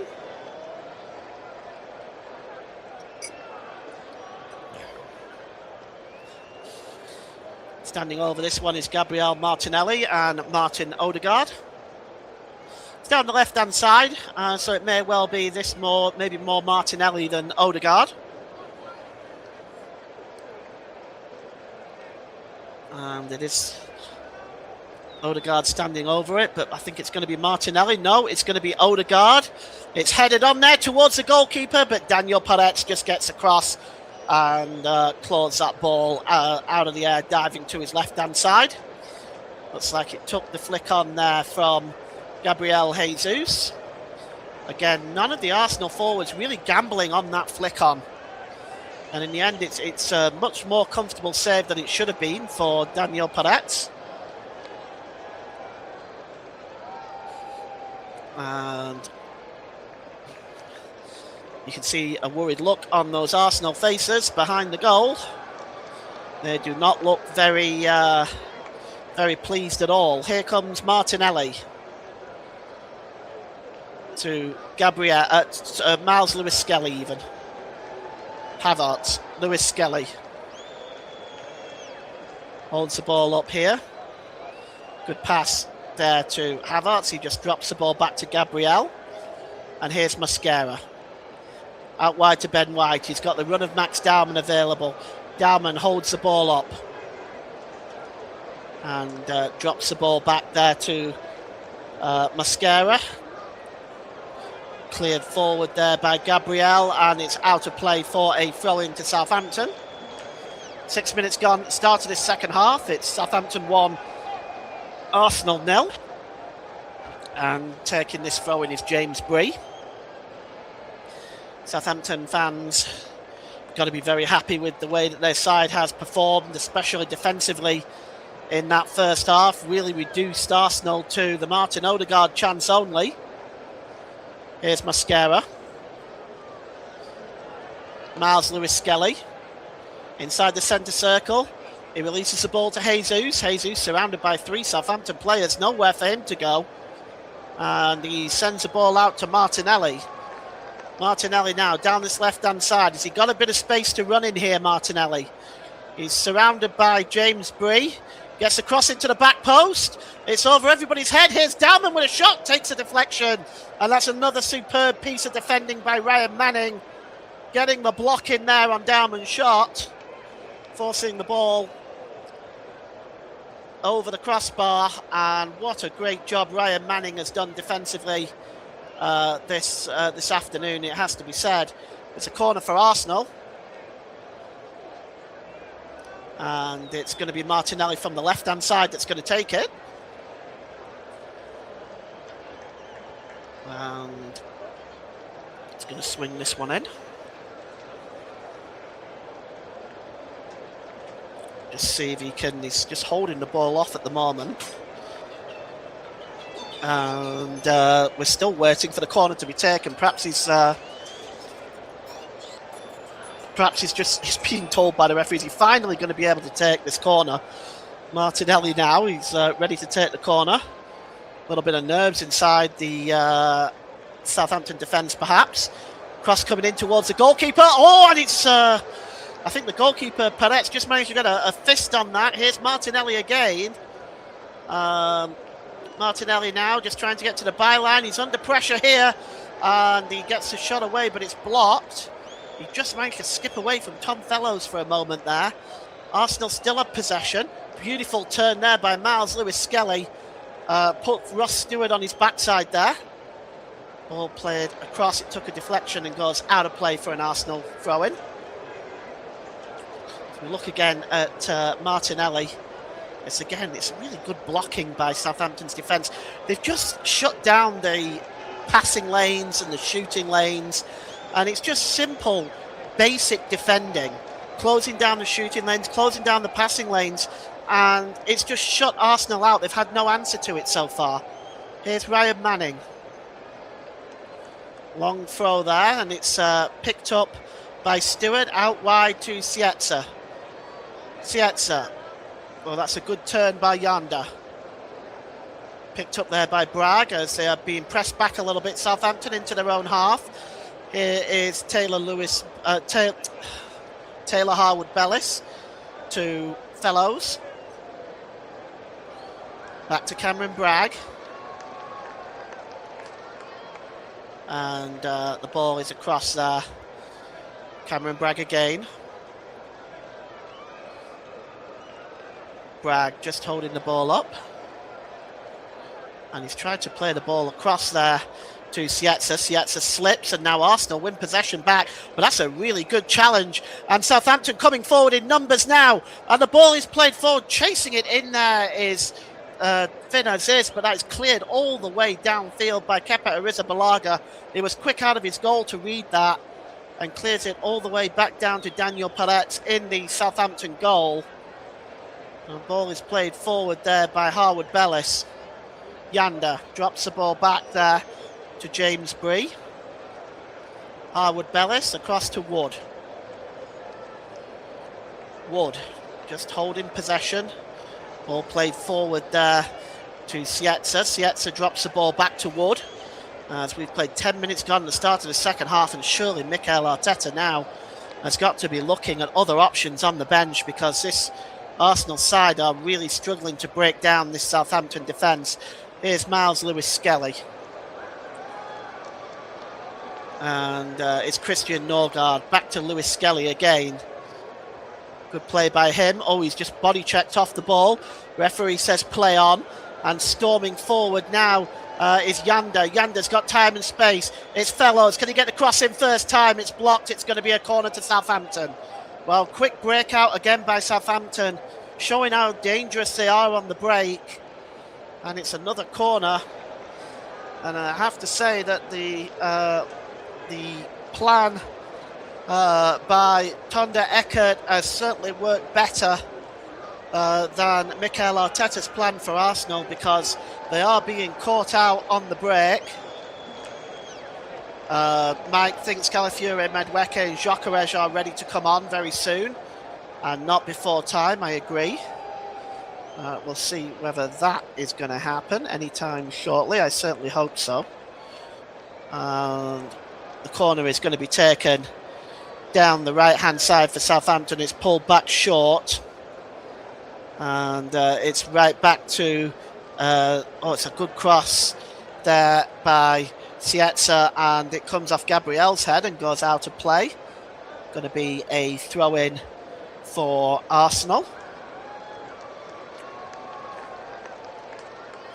And it's, you can see, as Mike mentioned, Calafiori, Madueke and Gyökeres are about to make an appearance, and we'll just see in a moment who is coming off for those three. And the cross coming in there. Oh, and it's just headed over the crossbar. Getting there first ahead of Stewart was Christian Mosquera. Let's take a look at this again. He gets a cross in really, really well here, looking for Stewart there. That was right to his head, and Christian Mosquera just gets in ahead of him. And I have to say, that is a goal-saving challenge right there. It's another corner. And going over to take it is Sietza. Or is it Sietza? No, it's going over to take it. In fact, it's Ryan Manning who's going to take it this time. Arrizabalaga just trying to organise his wall. And coming in is the cross now from the corner. Manning swings it in towards the goalkeeper. It's up in the air and headed out of play and headed back towards the penalty area, but it's over everybody's head and goes through to Arrizabalaga, who quickly releases the ball. And now Arsenal, maybe they can catch Southampton on the break. It's Kai Havertz. Havertz drops the ball back to Christian Norgard. And Miles Lewis-Skelly. Lewis-Skelly, who seems to have dropped into a central position. As we await the substitutes to be announced, there's at least two of them standing there on the touchline waiting to come on. Oh, that's a terrible ball given away by Miles Lewis-Skelly. And now here's an opportunity for Fellows. Oh, and he's put it over the crossbar. What a chance for Southampton to increase their lead.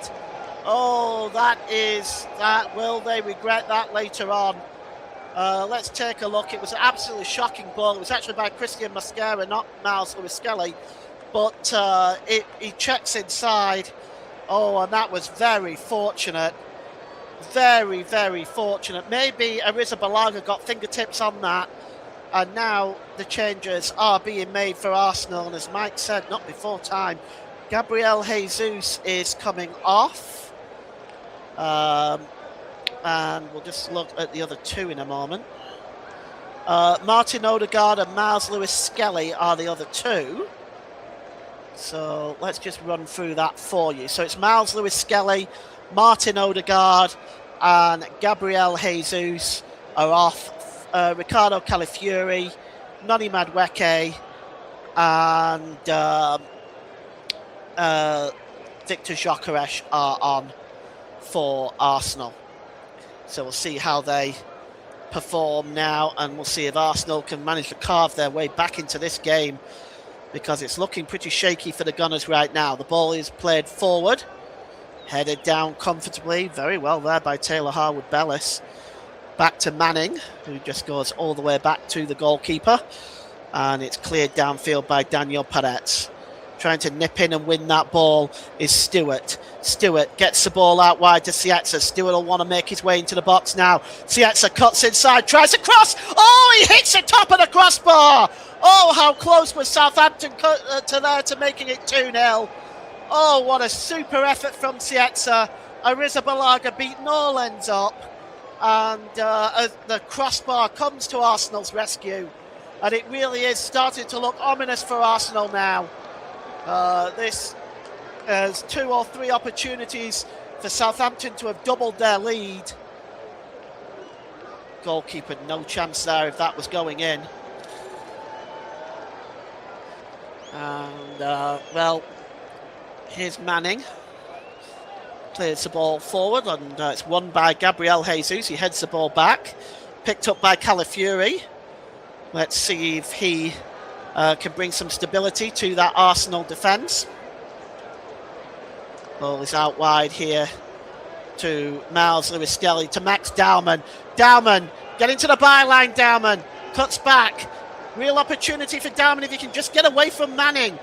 And he does. Chance for Dowman. Dowman pulls the ball across, and it breaks loose here, and it's shot over the crossbar by Gabriel Martinelli. Well, Max Dowman, for the first time in this game, actually it wasn't even, it was Yandu who he got away from, and over the crossbar in the end. He might have been better shooting rather than passing. Martinelli, anyway, sends the ball over the crossbar. Southampton 1, Arsenal 0, 27 minutes remaining. As the Southampton fans are on their feet. Obviously very happy right now. They've had chances to make it 2, which they haven't taken. Will they regret that later? As Daniel Peretz launches the ball downfield. And it's up in the air. Trying to bring that ball down. Oh, he's not done it. And here is Yander for Southampton. He plays the ball out wide. Here's Fellows. Breaking forward now, it's Wood. Harwood Bellis in advanced positions for Southampton. And Mike's going to tell us who we're missing in this game. Declan Rice, that's for sure. That's exactly who Arsenal are missing. And it's now back with Fellows. Fellows has got time and space. Gives it to Taylor Harwood Bellis. And this is possession football in the Arsenal half. What can they do about this? And going down under the challenge there is Finn Aziz. And Arsenal still struggling to clear their lines. Finally, the ball is cleared. And down the right-hand side here for Arsenal is Miles Lewis-Skelly. Lewis-Skelly gets to the byline. He goes down under the challenge. Sorry, it's Noni Madueke, not Miles Lewis-Skelly. What am I talking about? Noni Madueke getting to the byline, goes down under the challenge. There's not enough in it for me.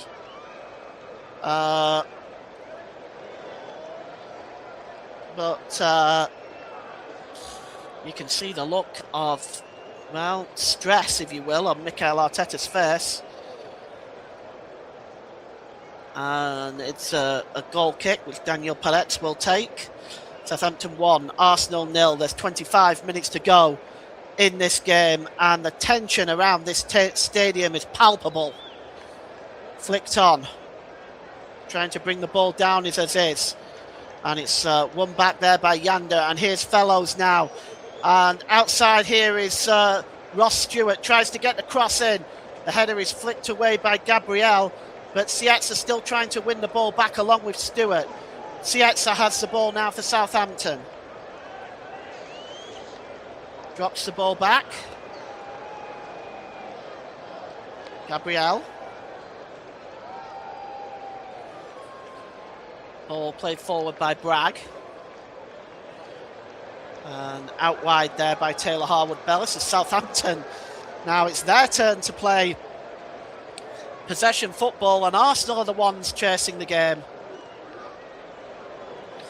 And they've given the ball away, Southampton, though. And here's an opportunity for Arsenal. It's 3-on-3 if they hurry. Oh, Dowman's pass there to Gyökeres was behind him.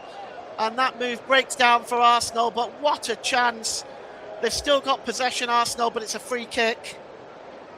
Ben White there, but, well, an opportunity for Arsenal from the giveaway here. And it was Yander that had given the ball away. And the pass was just behind Gyökeres, otherwise Arsenal might have been in.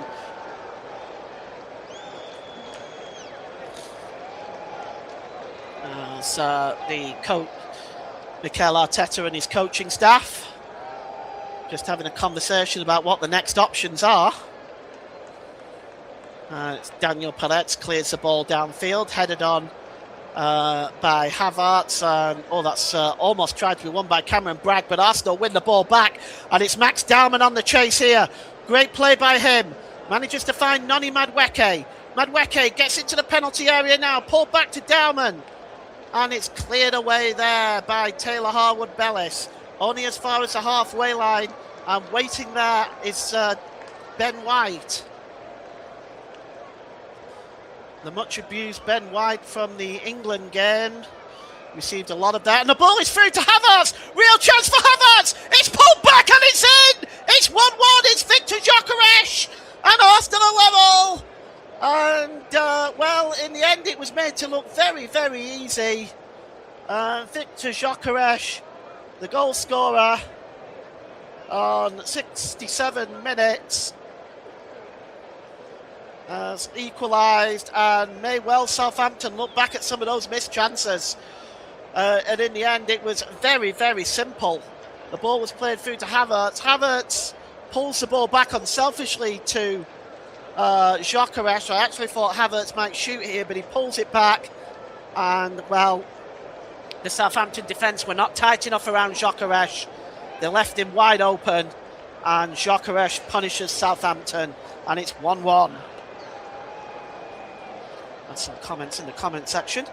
Media, radio, jingles and gaming says superb goal from Gyökeres there. Great pass from Havertz as well. Mike says very good build-up and team goal there. Gyökeres high on confidence after getting to Sweden to the World Cup. You can see why. Yes, it was a really superb. He's really settled in at Arsenal now. After a slow start and having difficulty getting used to the way Arsenal play, he's really settled in well now. And they're starting to play his type of game as well. Cleared away by Daniel Peretz downfield, who's beaten for the first time today. Here's Cameron Bragg, heads the ball down. And now Arsenal can move forward. And it's Dowman, gets the ball out wide, Kai Havertz. Havertz has got Madueke up alongside him as well as Dowman. And it's Madueke. Drops the ball back. And cross here. Oh, that's a good ball there. And Dowman, just a one-touch flick there, trying to get ball on, but he was been dispossessed, unfortunately for him. And now Southampton can come forward on the break. Here's Ross Stewart. Good ball across, looking there for James Bree, but that was well intercepted by Arsenal. And now Kai Havertz can come forward. His ball is picked up by Dowman. He's fouled. And it's a free kick from the foul from Castellanda. Southampton are going to look into their substitute bench, and it looks like Kyle Larin is coming on for Southampton, the Canadian international, looking to catch the eye of Jesse Marsh's Team Canada squad for the World Cup. And it'll be Ross Stewart who is coming off, of course, for Kyle Larin. We'll just see who the other one is that is coming on. Sietza, which I am really surprised at because he's played very well. And Samuel Edozie is coming on for Southampton. So I'll run through these again in a moment. So coming off is Ross Stewart, the goal scorer, and Leo Sietza. And coming on is Kyle Larin and Samuel Edozie. Edozie is wearing 23, Larin wearing number 9.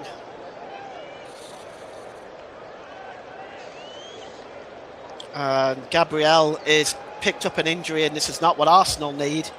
Saliba readying himself to come on as well, but this is really not what Arsenal wanted at this time.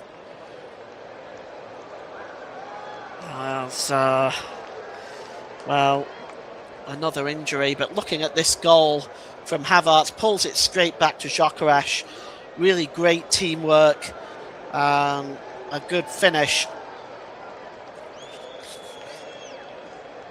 as Gyökeres been free scoring for Arsenal in recent weeks. Now Saliba is going to come on. It looks like Gabriel's going off, and as Mike says, Ben White will probably be taking the armband at this point. As Gabriel is coming off now. I guess they just let's hope it's nothing serious. The Arsenal fans are applauding Gabriel, and the armband is handed to Ben White. And Gabriel strolls off, not exactly at any high rate of speed. Surely Arsenal, who have 6 games themselves in April, this is the first of 6, will not want extra time. But Saliba is on now for Gabriel. And here is Ben White. And across to Christian Mascara. That's a good ball by Martinelli to Ricardo Calafiori.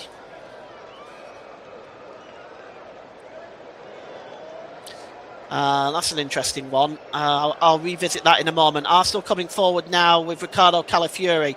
Out wide here to Gabriel Martinelli. Martinelli gets into the penalty area. And that's a good challenge there by James Bree on Martinelli. He's had it rough, James Bree, with Martinelli today, but that's one battle that he has actually won. And it's cleared away there by James Bree, but only as far as Christian Norgard. Southampton have the ball back here, and it's a Dozy. Sends the ball out wide. And now the ball, here comes Manning coming forward. Across here. Good ball out wide by Yanda. To Fellows to the back post. Oh, it was almost turned into his own goal by Ben White there. He just gets the touch on it, goes behind. Right side of the post as far as he is concerned. Fellows has been a thorn in this Arsenal defence down that right-hand side. But it's a corner to Southampton.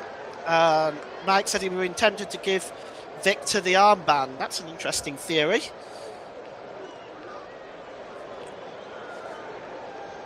In any case, it's with Ben White, and the corner is going to be taken by James Bree.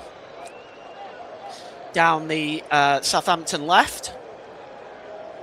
It's swung in. Arrizabalaga comes out, paws at it, and barely gets a hand on it. But fortunately, it breaks loose to Noni Madueke, who clears the ball downfield, and coming to meet that and knocking the ball out of play is Taylor Harwood-Bellis. As we take a look again at that, yes. Not the most convincing goalkeeping from Arrizabalaga, it has to be said. It's back to Arrizabalaga now. And here's Noni Madueke. Or rather, Christian Mascara, I should say. Here's Norgard. Ben White. Here's Dowman. Just dropping into Martin Odegaard's role is Max Dowman. Noni Madueke into Max Dowman's former position. It's one back here from Southampton. And here's Kyle Larin. That's a good ball over the top. Looking for, well, he was looking for the number 18 Fellows. Another substitution for Southampton coming up. And it's Bragg, Cameron Bragg, who is coming off. And we'll just see who is coming on. I thought it said number 21. I might be wrong. Just see who's coming off. Cameron Bragg is the one coming off anyway. 76 minutes. Applause surrounding the stadium for Cameron Bragg. And coming on is Shea Charles for Southampton. So Charles on for Bragg. Makes a third substitution for Southampton. Ricardo Calafiori takes a throw in and throws it back into his own half. As we have 14 minutes to go as this game ticks towards extra time. We'll see whether one of these two sides can break that. Here's Kai Havertz. Havertz drops the ball back.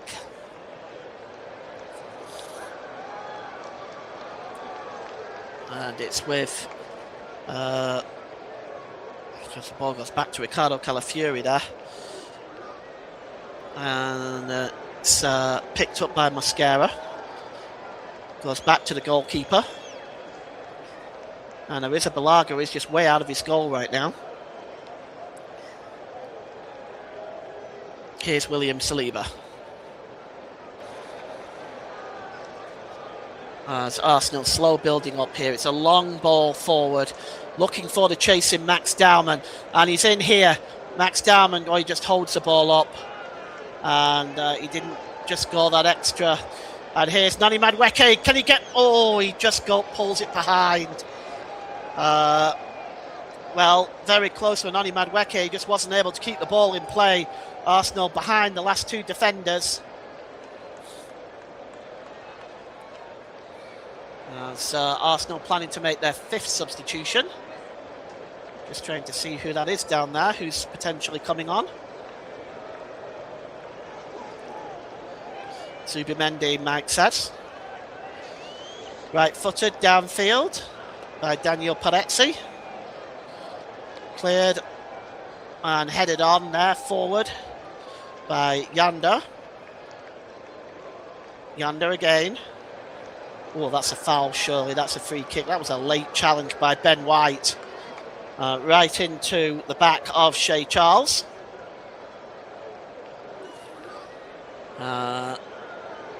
Just catches him there.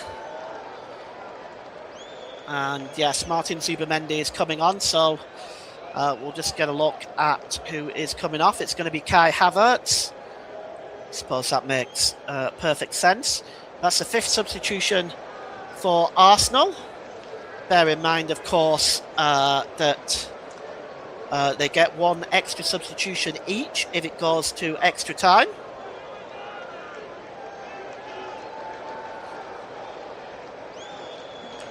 And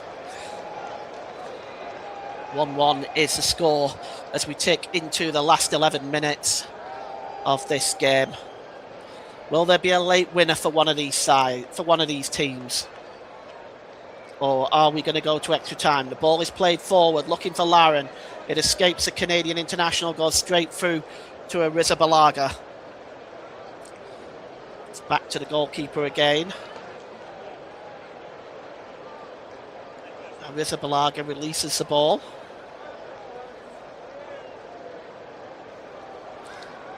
And Arsenal slow build up here. Here's Calafiori. Calafiori under pressure, and he's lost the ball, and it's played forward now. Laren was looking for the pass. It wasn't to Laren, and in the end it was very easily picked up by William Saliba. And now here's Mosquera. Mosquera picks up the ball here, and that's Martin Zubimendi gives the ball there to Ben White. Ben White just trying to turn his way back and delivers the ball back to Saliba. 1-1 with 10 minutes to play. And I got to tell you, this game is absolutely on a knife edge. Who is going to get that goal? Zubimendi. Drop back to Calafiori. Calafiori back to Saliba. It's out wide to Ben White down the right. White tries to play the ball forward. Not able to do that. In the end, Kyle Laren brings the ball down. Tries to drop the ball back to Kasper Yanda, but it's won back there really well by Christian Norgard, who's had a pretty decent game today for Arsenal. And here is Ricardo Calafiori, drops the ball back to Mosquera, back to Calafiori. Calafiori plays the ball out to Ben White. White lifts the ball forward. Chasing this one back here is Ryan Manning. Cleared away again by Taylor Harwood-Bell. It's not really far enough as Arsenal still maintain possession. They're being pressed back a little bit. There's Zubamendi, across to Mosquera. Back to Zubamendi, hoping for that creative touch from the Spaniard, who's appeared in every single Arsenal game this season.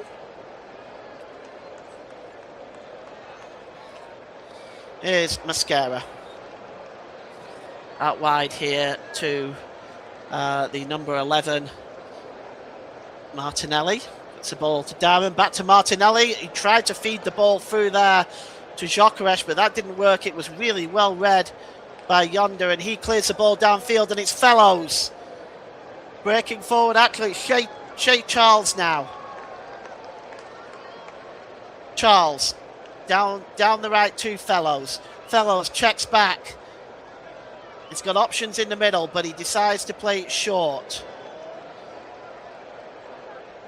Wood gives the ball back to Harwood Bellis. Yanda seems to have dropped back in a more defensive position.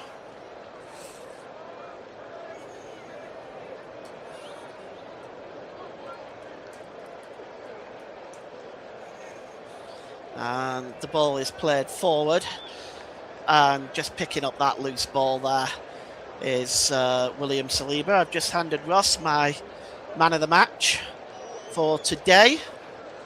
Whether or not it's going to go into extra time will depend. Here is Martin Zubamendi. It's a good ball out wide to Noni Madueke.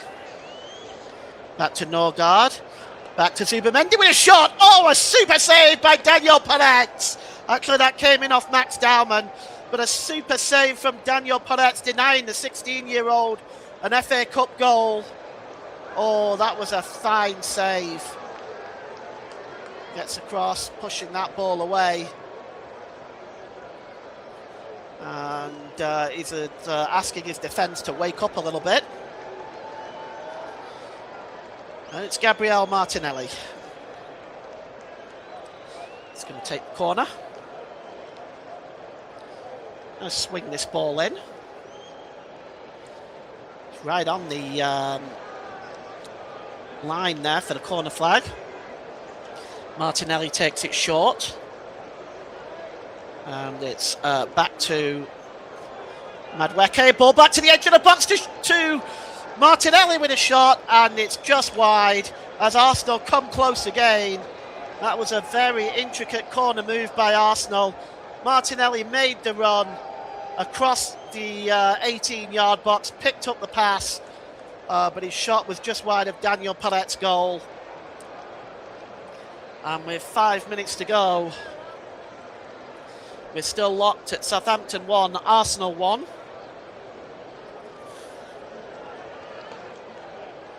And it's cleared downfield. Picked up by Laren. He just releases the ball there, and here's Fellows now. Fellows has got a bit of space in front of him. The ball is pulled across. The shot! It's a goal for Southampton! And they've scored! And it's Shea Charles that's given Southampton the lead with 6 minutes left to play. Has he won it for Southampton? Well, it's Shea Charles. The Arsenal defence can't believe it. Oh dear, oh dear, oh dear. Shea Charles is the goal scorer. Arsenal's defence falls asleep again. And, well, I'm speechless. I'll get Mike's comments in a moment coming through on the chat, no doubt. But nobody closes down Fellows quickly enough. Now, is Laren in an offside position? Is Laren blocking the goalkeeper's view? Let's have a look. No, not for me. That's a legitimate goal. And that goal should stand. Laren gets out of the way quickly. And Arrizabalaga goes down. It's not going to matter. Southampton are going to get the goal here. And with 4 minutes left, it's 2-1. It's Shea Charles, the goal scorer. And Arsenal are facing going out of their second cup competition in a week. And, well, there's going to be some murmurings on social media tonight And there's a child there, just must be his first FA Cup game, bless him. He's crying. He's devastated, and that's a sad moment to see. And that's what football, unfortunately, is all about. There's the highs, all right, but there's the lows too, and the lows hurt. And that's why you've got to remember the positives in this game. You know, you've got to remember the good times. The ball is played forward. And it's out wide to Ben White. And here's Noni Madueke looking for an immediate reply for Arsenal. And it's out wide to Ricardo Calafiori in an advanced position. Gets a cross in. And it's headed away that time. And Ryan Manning puts his foot through it. I'll be giving the man of the match out in the next 2 minutes. So, Ross, you better be ready. And the ball is out wide here to Gyökeres. Gyökeres picked up by Martinelli. Thank you, Ross. God bless you. That man of the match coming up at the next stoppage of play. Here's Martinelli now for Arsenal. Can he get the cross in? Oh, it's blocked. And the corner has been stopped as well. That is fantastic play, in fact. And I was going to give man of the match, not just yet, this throwing is right by the Southampton 18-yard box. Here's Martinelli, tries to get the cross in. Perez has it in his arms. So today's man of the match, as sponsored by Football Live, I am giving to Southampton's Ryan Manning. Not only has he really controlled the defending so well, really shut Max Dowman out, made it very difficult for him, even though he picked up an early yellow card. Also his passing, which has been 78.9% accurate. Today's man of the match is sponsored by Football Live. Goes to Southampton's number 3, Ryan Manning. And the ball is picked up here by Ben White. Down under the challenge is Christian Norgard. As time ticking down. Media radio jingles and gaming says, well, that could be it now. And with time ticking down, it might well be. It'll be the biggest shock of the FA Cup, in my opinion, so far. But here comes Dowman. And he goes down under the challenge, and a yellow card flashed in the face of Kasper Yander. And I don't think you can argue with that. It's a late challenge. Kasper Yander picking up the yellow card as we are inside the last minute now of this FA Cup quarter-final between Southampton and Arsenal. And Mikel Arteta, well, he was in charge when Southampton beat Arsenal last time here 1-0, and he's seeing it again right in front of his eyes. What can Arsenal do here? Can they save this game? They've got an entire committee of players around this free kick. Martinelli, Gyökeres, Norgard, Noni Madueke, Daniel Perez organising his defence. It looks like it's going to be Victor Gyökeres as we are going in to stoppage time now. I can't imagine there being a great deal. There's 6 minutes. That's very generous in my opinion. But the free kick is going to be taken here by Victor Gyökeres. Noni Madueke is over it as well. It's going to be Gyökeres. It goes straight into the wall. And it's cleared away. Russ says biggest FA Cup shock was non-league Macclesfield Town knocking out the holders, Crystal Palace. Yes, I forgot about that. Thanks, Russ. That'll be number 1, of course. But for this one, for Arsenal, well, it's a second cup exit in a week if the score remains the same. And they've 6 minutes to try to pull this game out of the bag. And the throw-in is long, and it's headed down there. It's Arsenal unable to bring the ball under control at the moment. It's very scrappy in that midfield. Brought down really well that time by Finn Aziz and his Fellows. Once again causing trouble for that Arsenal defence. Fellows cuts across. Oh, and it breaks loose. And Arsenal now can come forward. And away goes Gabriel Martinelli. Can he try to create something for Arsenal? There's two Arsenal players desperately trying to catch up. Martinelli with a shot, but it's a comfortable save for Daniel Perez. And, well, that was Arsenal's best chance there on the break. Well, you could see Calafiori and Noni Madueke desperately trying to catch up to Martinelli. The Arsenal fans, well, they look absolutely devastated. And now here's Noni Madueke. Let's see what he can do for Arsenal. Madueke checks inside, it takes a deflection, and it goes over the crossbar. And once again, it's Ryan Manning to the rescue.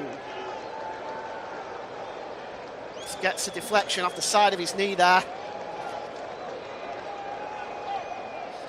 And, well, Noni Madueke can't believe it. And, well, I actually thought that was a corner, but the corner was not given. And instead, it's going to be a goal kick. And Daniel Perez is going to take all day and noonday to take this goal kick. As already he is just taking his merry little time. And the Southampton fans are delirious right now. A place at Wembley for Southampton at the moment. And what a moment this is for Eckart's side. What a job he's done since coming in December, the German coach. And now here comes Arsenal on the break. Oh, going down under the challenge. That's going to be a free kick. No question. And he's just shoved the referee. Why has Martinelli done that? He's just shoved the referee. Why did he do that? What a pointless yellow card that is. Martinelli picks up a yellow card for shoving the referee. And it was a great run by Max Dowman. The foul, in fact, by the goal scorer, Shea Charles. I've never seen such idiocracy. Silly thing to do. It's a free kick anyway for Arsenal. Gabriel Martinelli will take the free kick. Needs to calm himself down here. There's still 2 minutes and a chance for Arsenal to get back into this game and force extra time. Here's Noni Madueke. Madueke picks up the ball, swings across in. It's headed out to the edge of the area to Calafiori. It's over the crossbar, and it's starting to look like it is not Arsenal's day today. A cross coming in, and it was just headed out and over the crossbar. Oh my goodness. Day out at Wembley for Southampton. And could they, in fact, actually reach an FA Cup final and maybe even repeat the heroics of 1976? You can see the Arsenal fans there. I think they have submitted. They do not look very happy, it has to be said, with this performance today. I'd be interested in Mike Harneman's views at the end on this. Here is Fellows again, who's been a real thorn in the Arsenal side. Fellows gets to the byline, tries to get the cross in. Oh, it's turned away by Kepa Arrizabalaga for a corner. And, well, I have to say, Tom Fellows, well, he's been one of the... he was one in my mind for a man of the match, but I just thought Manning had just had a much tougher break, having to try to manage Max Dowman, and he did it so well.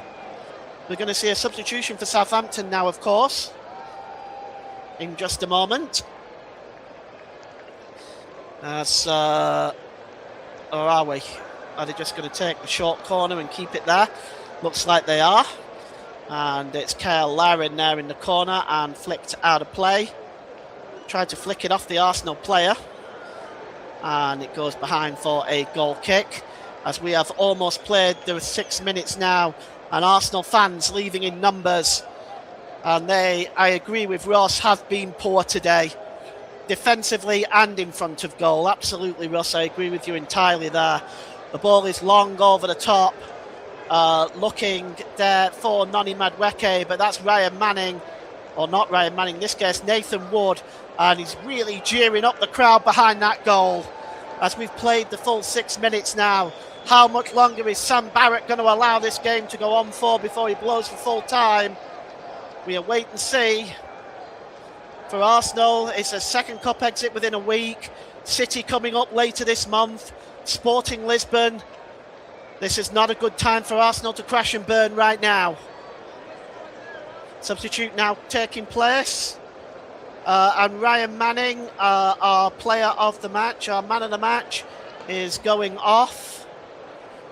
And coming on is Joshua Kashari. Joshua Kashari is coming on for Ryan Manning, who has done his bit for King and Country today. Ball is cleared downfield. The Southampton players want the final whistle. Here's Martinelli. It breaks loose kindly now for Ricardo Calafiori. It's out wide to Gyökeres. What's he doing out there? He crosses the ball in and it's cleared away. And that's it. It is full time. The biggest shock of the FA Cup quarter-final. Arsenal crash out of 2 competitions in the space of a week. The equaliser from Victor Gyökeres gave Arsenal hope that they might force extra time. But Shea Charles shut the door tight on 85 minutes. And it is full time at St Mary's. It's Southampton 2, Arsenal 1. Thank you very much there, Paul James, for commentary on a shocking Arsenal performance and a shock in the FA Cup quarter-finals. As Southampton are the lowest ranked team left in the competition and of the Championship as well. They are in the FA Cup semi-finals, and as Paul mentioned, can they do one like they did in 1976, 50 years ago, and win the FA Cup? Could be Man United on that occasion. Man United are not in the FA Cup anymore. Could they go on and beat Manchester City in the final? Who knows? But what a result, what a performance from Southampton. We'll get the thoughts of Mike Orneman very, very shortly on what has been a shocking performance for Arsenal this afternoon. And you've got to say that Southampton were worthy winners in the end and fully deserved of that as well. Just before we bring in Mike Orneman, let's just recap here the FA Cup results so far this weekend in the quarter-finals. It's finished Manchester City 4, Liverpool 0, Chelsea 7, or Vale 0. And that evening kick-off and our second of the 4 live coverages and coverage of the FA Cup this year sees Southampton of the Championship knock out Premier League leaders Arsenal by 2-1. West Ham and Leeds United play tomorrow at 4:30, and they will join Man City, Chelsea and Southampton in the semi-finals of the FA Cup. The winner of that game there. We'll recap you the results again just before we finish tonight. Let's read a comment out from the comment section today, and we do Radio Jingles and Gaming says, what a shock result there. Mike is not happy as well with the performance from Arsenal. Let's bring him in right now. Mike, Arsenal were poor, as I said, not just in front of goal, but defensively as well. What was that performance from Arsenal defensively and in front of goal, mate? Talk to me about it if you can, in comic words. Yeah, a shambles is the nicest way of putting that.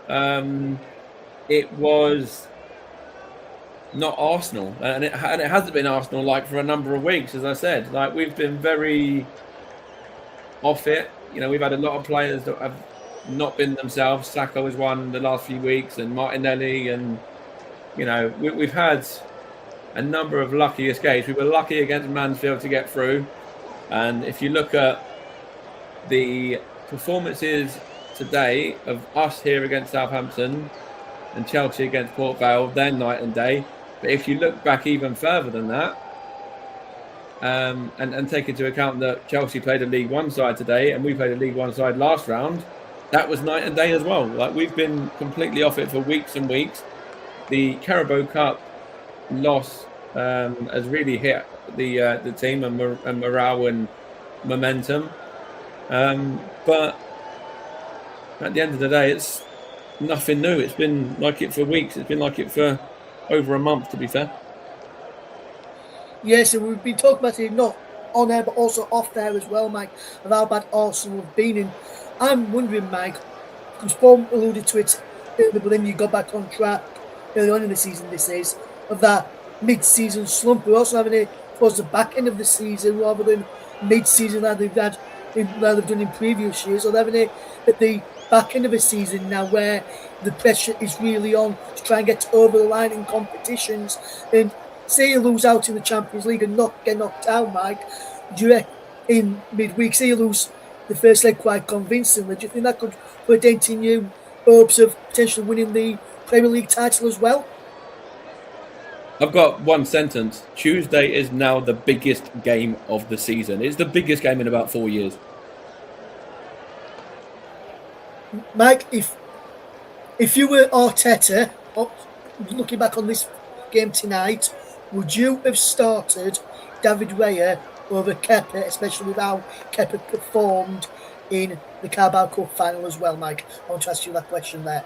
In hindsight, yes. I can see why you wanted to go with Kepa to kind of trust in his cup keeper, and I understand that. But in hindsight, it's a mistake. In hindsight, playing Ben White is a mistake. In hindsight, not starting Gyökeres, Zubimendi, Saliba, Calafiori, who else was there? Madueke. That's a mistake. There's a lot of things to look back on with. But when you look back on it with hindsight and with rationale and whatever, like there was a lot of mistakes in there from Arteta today, and that's something that he's a little bit naive with still. He's been at the club for 8 years now, and he's still making these same sort of naive mistakes again that he was making when he was first appointed. So, yeah, fair enough. He was missing some big players: Saka, Rice, Gabriel went off, Timber was out, Trossard's out. Like, fair enough, fine. Like that's part and parcel. You're going to get that in football. You're going to get injuries. You're going to get suspensions. You got a squad for that reason. And some of these players here have let the team down today, and they've let themselves down.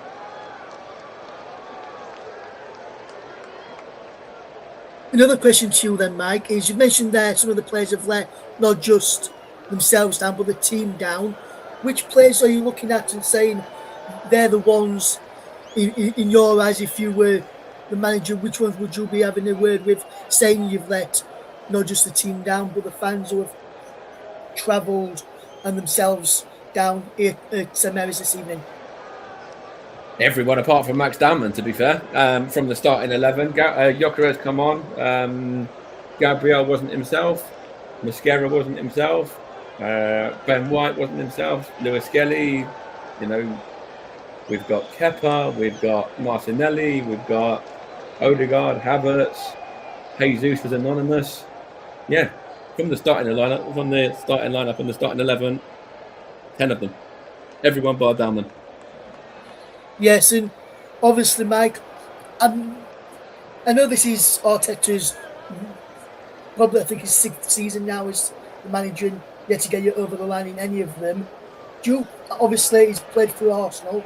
Would you think being the manager is weighing heavy on his shoulders and he can't handle that pressure of being a top club, big club manager? Do you think he should have started his managerial career? I know he was assisting with Man City under Pep. Do you think he should have gone into management and gone start in the Football League, be like what Lampard's doing with commentary and work his way up? Or do you think that was the right appointment for Arsenal at the time when he came in? No, I think you're absolutely on the money. You've hit the nail on the head. I think he should have done that. I think he should have started off at a lower division team, somebody in the Championship or lower end of the Premier League, and worked his way up. Because yes, he was assistant to Pep. And he's learnt off the best. Fair enough, but an assistant manager to a manager is a completely different kettle of fish. The step up is insane, and Arteta has still been trying to learn on the job. Like, it's not a surprise that he's not got us over the line, because he's not really that much of a winner. Yeah, fair enough, he won us an FA Cup, but bar that, what's he done? He's been in a winning position on multiple occasions, and probably 90% of the time he's failed. Yes, absolutely. But Paul, I just want to bring you in on that question as well. Do you think Arteta should have started his managerial reign in the lower end of the Premier League and maybe even the Football League? Or do you think it was the right decision to give him the top job, having worked under Pep and Man City here at Arsenal? No. I don't think Arteta is hugely the problem. I think he's made mistakes. I think he's naive. But the question I would have in this particular game, if I was to judge it on this game alone, I would say there's a lot of individual errors out there that I can't really blame on Arteta. However, we should have gone for somebody more experienced. I think Arteta could have started with a Premier League team. I think he could have started with somebody like Everton or Crystal Palace or somebody like that. But I think at the moment, individual errors are what's costing Arsenal, particularly in those two cup competitions. Riza Balaga last weekend, Ben White today. Nobody called it. Tom Fellows tore Arsenal's defence apart today. I mean, he just had fun in there. And Leo's because Cienza as well, another one who was exceptional, wasn't he? Like, and what I want to ask you on the back of that point that Russ made, and your answer to that as well, we pull that back to 1-1. Why aren't we going for the game? Why aren't we trying to kill them off? That's a good question. I have a theory that these players are tired. I have a theory that these players are absolutely exhausted. And it just doesn't mean for Arsenal, but also for other teams too that are playing a large amount of games in the season. Most of it today is, I think Norgard was okay. I thought Norgard played quite well. I thought Dowman was the one putting in most of the effort. I agree with you on that, Mike. Defensively, these two were just not used to playing together. But collectively, as a whole, over the period of the last few games where Arsenal haven't been playing very well, I get a feeling that the majority of it is tiredness. And what Pep and Mikel Arteta have been doing that's received so much criticism, this slowing the game down to almost a walking pace level, I think is to try to counteract the exhaustion that some of these players may be feeling. Just another point on that as well. Obviously, we're missing some key players, Eze, Saka, Rice. How big a miss were those kind of guys today? Oh, those were massive, especially Declan Rice. Declan Rice plays today, we win that game, in my opinion. And his ability to create chances. And it's not just what he does with his passing. It's not just what he does when he creates chances. He breaks attacks down. He plays just in front of the back four, and he plays and he breaks attacks down. We win that game today if Rice plays. I would say that. Yeah, and obviously I want to just touch on. Sorry, Russ. Just want to touch on Southampton as well, because me and Russ covered the stuff. Well, I know I covered it, and I think Russ was involved in whether it was co-comp or presenting earlier on in the season, back in, when was it? Sort of around about October, November sort of time, when they played the Carabao Cup game and were narrowly beaten by Southampton. And we said then that there'd be absolutely no danger of going down or anything like that. Against Liverpool, yeah. That's been proven to be correct. But, you know, the turnaround for Southampton, what's that? About 15 games unbeaten now in all competitions. Like, under the new management team and new manager and all that for Southampton, you know, just talk about that. Just talk about the turnaround, because it's been phenomenal, really, hasn't it? Yeah, it has, mate. Yeah, and also, the manager who they've got, don't know if you know this, Paul, he initially came in as an interim, having been coach of Southampton's under-23 side. And then he got named interim. I think he won all those games in interim charge, or even drew one of the games in interim. And so they gave it, and they were looking at outsiders, looking at people who were on the outside who were managing that in the Championship, thinking, shall we go there? And they've decided, I know, we'll stick with him. He's done well so far. He knows the kind of players coming through. He knows he's gotten used to the squad. The squad know him, like him, and he's paid off. You've just got to. Yeah, that's it. And they were impressive in that game against Liverpool when they were narrowly beaten. Like, they were very, very unfortunate on that occasion as well. I saw some big performances today from same kind of players. Scienza again, Stewart again. the same kind of guys that performed in that game against Liverpool put it in again today. Obviously, Flynn Downs was suspended and he put in a really good, solid performance then as well. But they've not really done loads in terms of changes, and they haven't needed to. They've changed what they've had to do in terms of bringing in a new manager, bringing somebody up, which I like. And yeah, as I say, it's a phenomenal turnaround, isn't it? Yeah, I think there's every chance they'll make the playoffs this year. They're obviously doing something right. They're now 15 undefeated. You look at the stats on that team, especially the goalkeeping stats. They're very, very strong. Very, very strong. I expect them to go up this year, probably through the playoffs, but I expect them to go up. And of course, I reckon as well, Paul. I reckon they'll go by the playoffs. They've got Wrexham, haven't they, in the next league game on Tuesday, which is going to be a good game for them. That's a big game as well, man. Wrexham got knocked out in the FA Cup by Chelsea, who've then gone on and beat Port Vale today. So if we could have had, say, if we got past Chelsea, we could have had 2 championship sides in the qualifiers and maybe even the semi-finals. But teams don't always together. With the Green and Wrexham doing fairly well this season as well. So I think that's going to be probably a tougher game than what they found Arsenal at today, because as Mike said, Paul, I don't know if you agree, out of the 11 who started, and especially obviously Yokeres came on and made a difference. So he scored, Madweke kind of made a difference. But only out of the ones who started, only Max Alman was the bright spark for Arsenal today, Paul, in my opinion. Do you agree? And Mike said the same. Do you agree with that as well? I think Christian Nørgaard played quite well today in the midfield. But I think largely the effort and the commitment that was put in by Max Dowman was certainly not indicative of the rest of the squad. Yes, absolutely. Just before we do wrap up this evening, and I'm just going to make a point, I didn't get a chance to do earlier on in the earlier game. Liverpool's game against Crystal Palace will remain on Saturday, 25th of April. Kick off at 3 o'clock after they went out of the FA Cup. Arsenal's game against Newcastle will stay at 5:30 on that Saturday.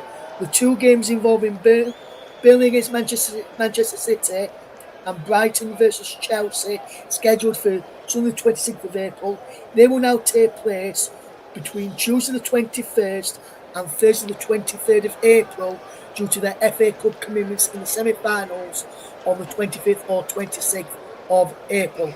Mike, you've got a couple of points that you want to make on Southampton. Just 2 very brief points I want to mention, or questions really, that I want to put to you and to Paul. I'll start on the Arsenal one and then I'll finish on Southampton. But with Arsenal, it's now down to a potential 2 trophies. I said that Tuesday's game is the biggest game in about 4 years. And obviously, you know, we're where we are in the league position. We're 9 points clear. Could go down to 6 if Man City win their game in hand. Could go down to 3 if they beat us as well in a few weeks' time. You know, and we've not been performing well for the best part of 4 to 6 weeks. You know, where do you see Arsenal sort of, like, how do you see Arsenal finishing the season, if that makes sense now, where, you know, we've got 2 trophies to play for? Like, how many do you reckon we'll come away with? Do you reckon we'll come away with any? To be honest with you, Mike, I think that depends on how we get on against Manchester City. We have to beat Manchester City. If we don't beat Manchester City, we won't win the league, I don't think. As for the Champions League, that's going to be a tough ask. There's still good teams in there. Bayern Munich, Real Madrid, both capable of beating Arsenal. So it's, I think the Champions League will be a big ask. I think the best we can hope for is 1, and that might be the league. But I think that's going to be how we play against Manchester City. If we lose that game, that's the title gone for me. And I think what will happen is that Arsenal's mentality will collapse if they lose that game. Just before I put the Southampton question to you both, what's your thoughts on that Arsenal point there, Russ? Yeah, I was about to come in there, Mike. And for me, I think, as you mentioned, you need to really bounce back against Sporting in midweek. I think if you lose that and lose that quite heavily, and when I say heavily, I mean now, say 3-4-0, and don't get a response from this game tonight and the Carabao Cup final as well, I think you'll be out of the Champions League. Obviously, Paul mentioned Champions League with 2 good teams in there, Bayern Munich and Real Madrid. Another good team in there is Paris Saint-Germain. Can't look past them. They got to a Club World Cup final. Just lost that to Chelsea on that occasion, but they have done well in the Champions League and all the big name all doing quite well this season. So I think that and like Paul says, for the Premier League, I think you need to beat Man City. If you lose to Man City, I think the Premier League's gone. And I think if you don't win on Tuesday, the Champions League will be gone as well. And I think we could end up with 0 trophies come the end of the season. And then just a final point really is on Southampton. They're through to Wembley, through to a semi-final now. They were well-deserved winners tonight, on the back of a really strong last few months. If you're a Southampton fan, who do you fancy in the next, in the semis? Do you want City? Do you want Liverpool? Or do you want the winners of Leeds, West Ham? Well, I think you'd want the winners of Leeds, West Ham, with all due respect to Ross. You don't want to be facing Manchester City or Chelsea. You'd much rather face Leeds or West Ham, I would say. I'd probably say the same, although if Leeds were to get through, having already taken 4 points off Chelsea this season and done well against Chelsea this season, I won't mind us playing those. But I think if the winners of our game, West Ham against Leeds, will play Southampton in the semi-finals, Chelsea, Man City in the other semi-final, and then at least one big team gets knocked out in the semi-finals. That's what. Yeah, so a little bit like today then, when obviously Manchester City knocked out Liverpool, and then obviously Chelsea had a bit of a more favourable fixture then, I guess. Yeah, probably, Mike. So, yeah, that's right. And obviously with Southampton as well, what was it, 1971, which is obviously why they're wearing the yellow kits now. It's quite a nice story, isn't it, really? Yes, 50 years ago, 1976, 50 years ago, they beat Manchester United 1-0 in the final. Could Southampton potentially, and Man City, obviously, unless they get drawn together in the semi-finals, both sides could realistically get to the final, depending on who they get.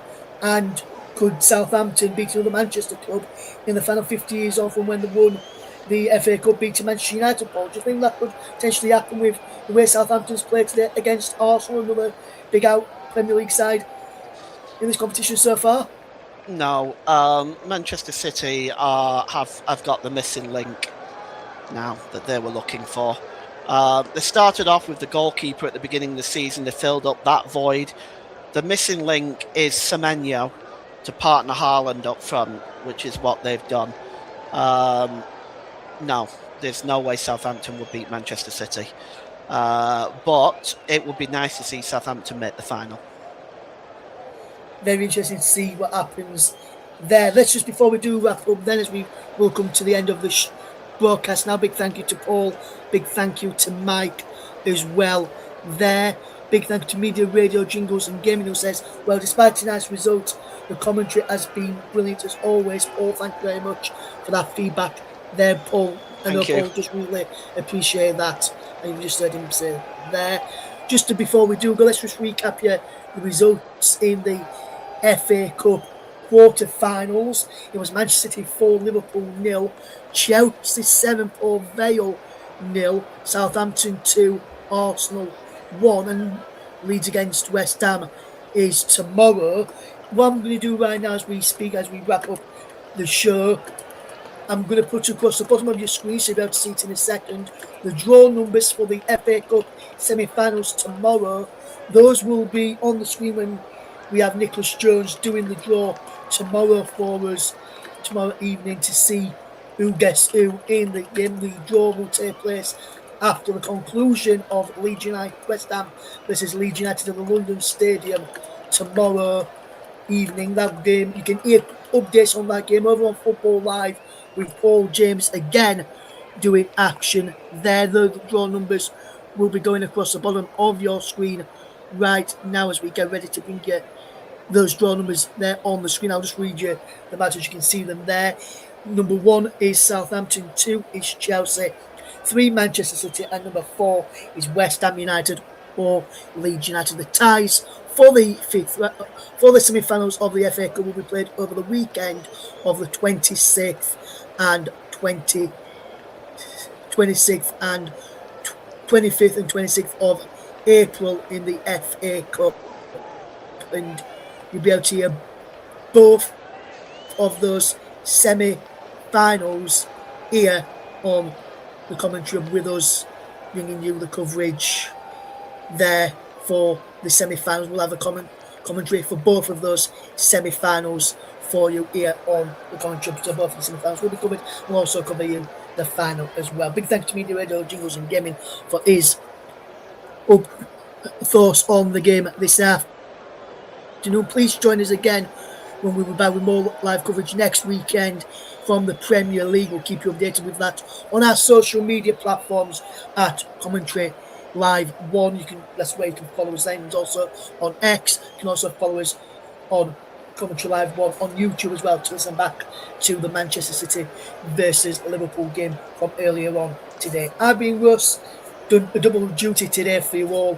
Thank you to Paul and to Mike for joining us on this one. Thanks, Nick, for earlier on today with his contribution with the producing side of things. And from all the team here at the Commentary Hub, thank you very much for listening, and we'll see you again soon. Take care. Goodbye for now.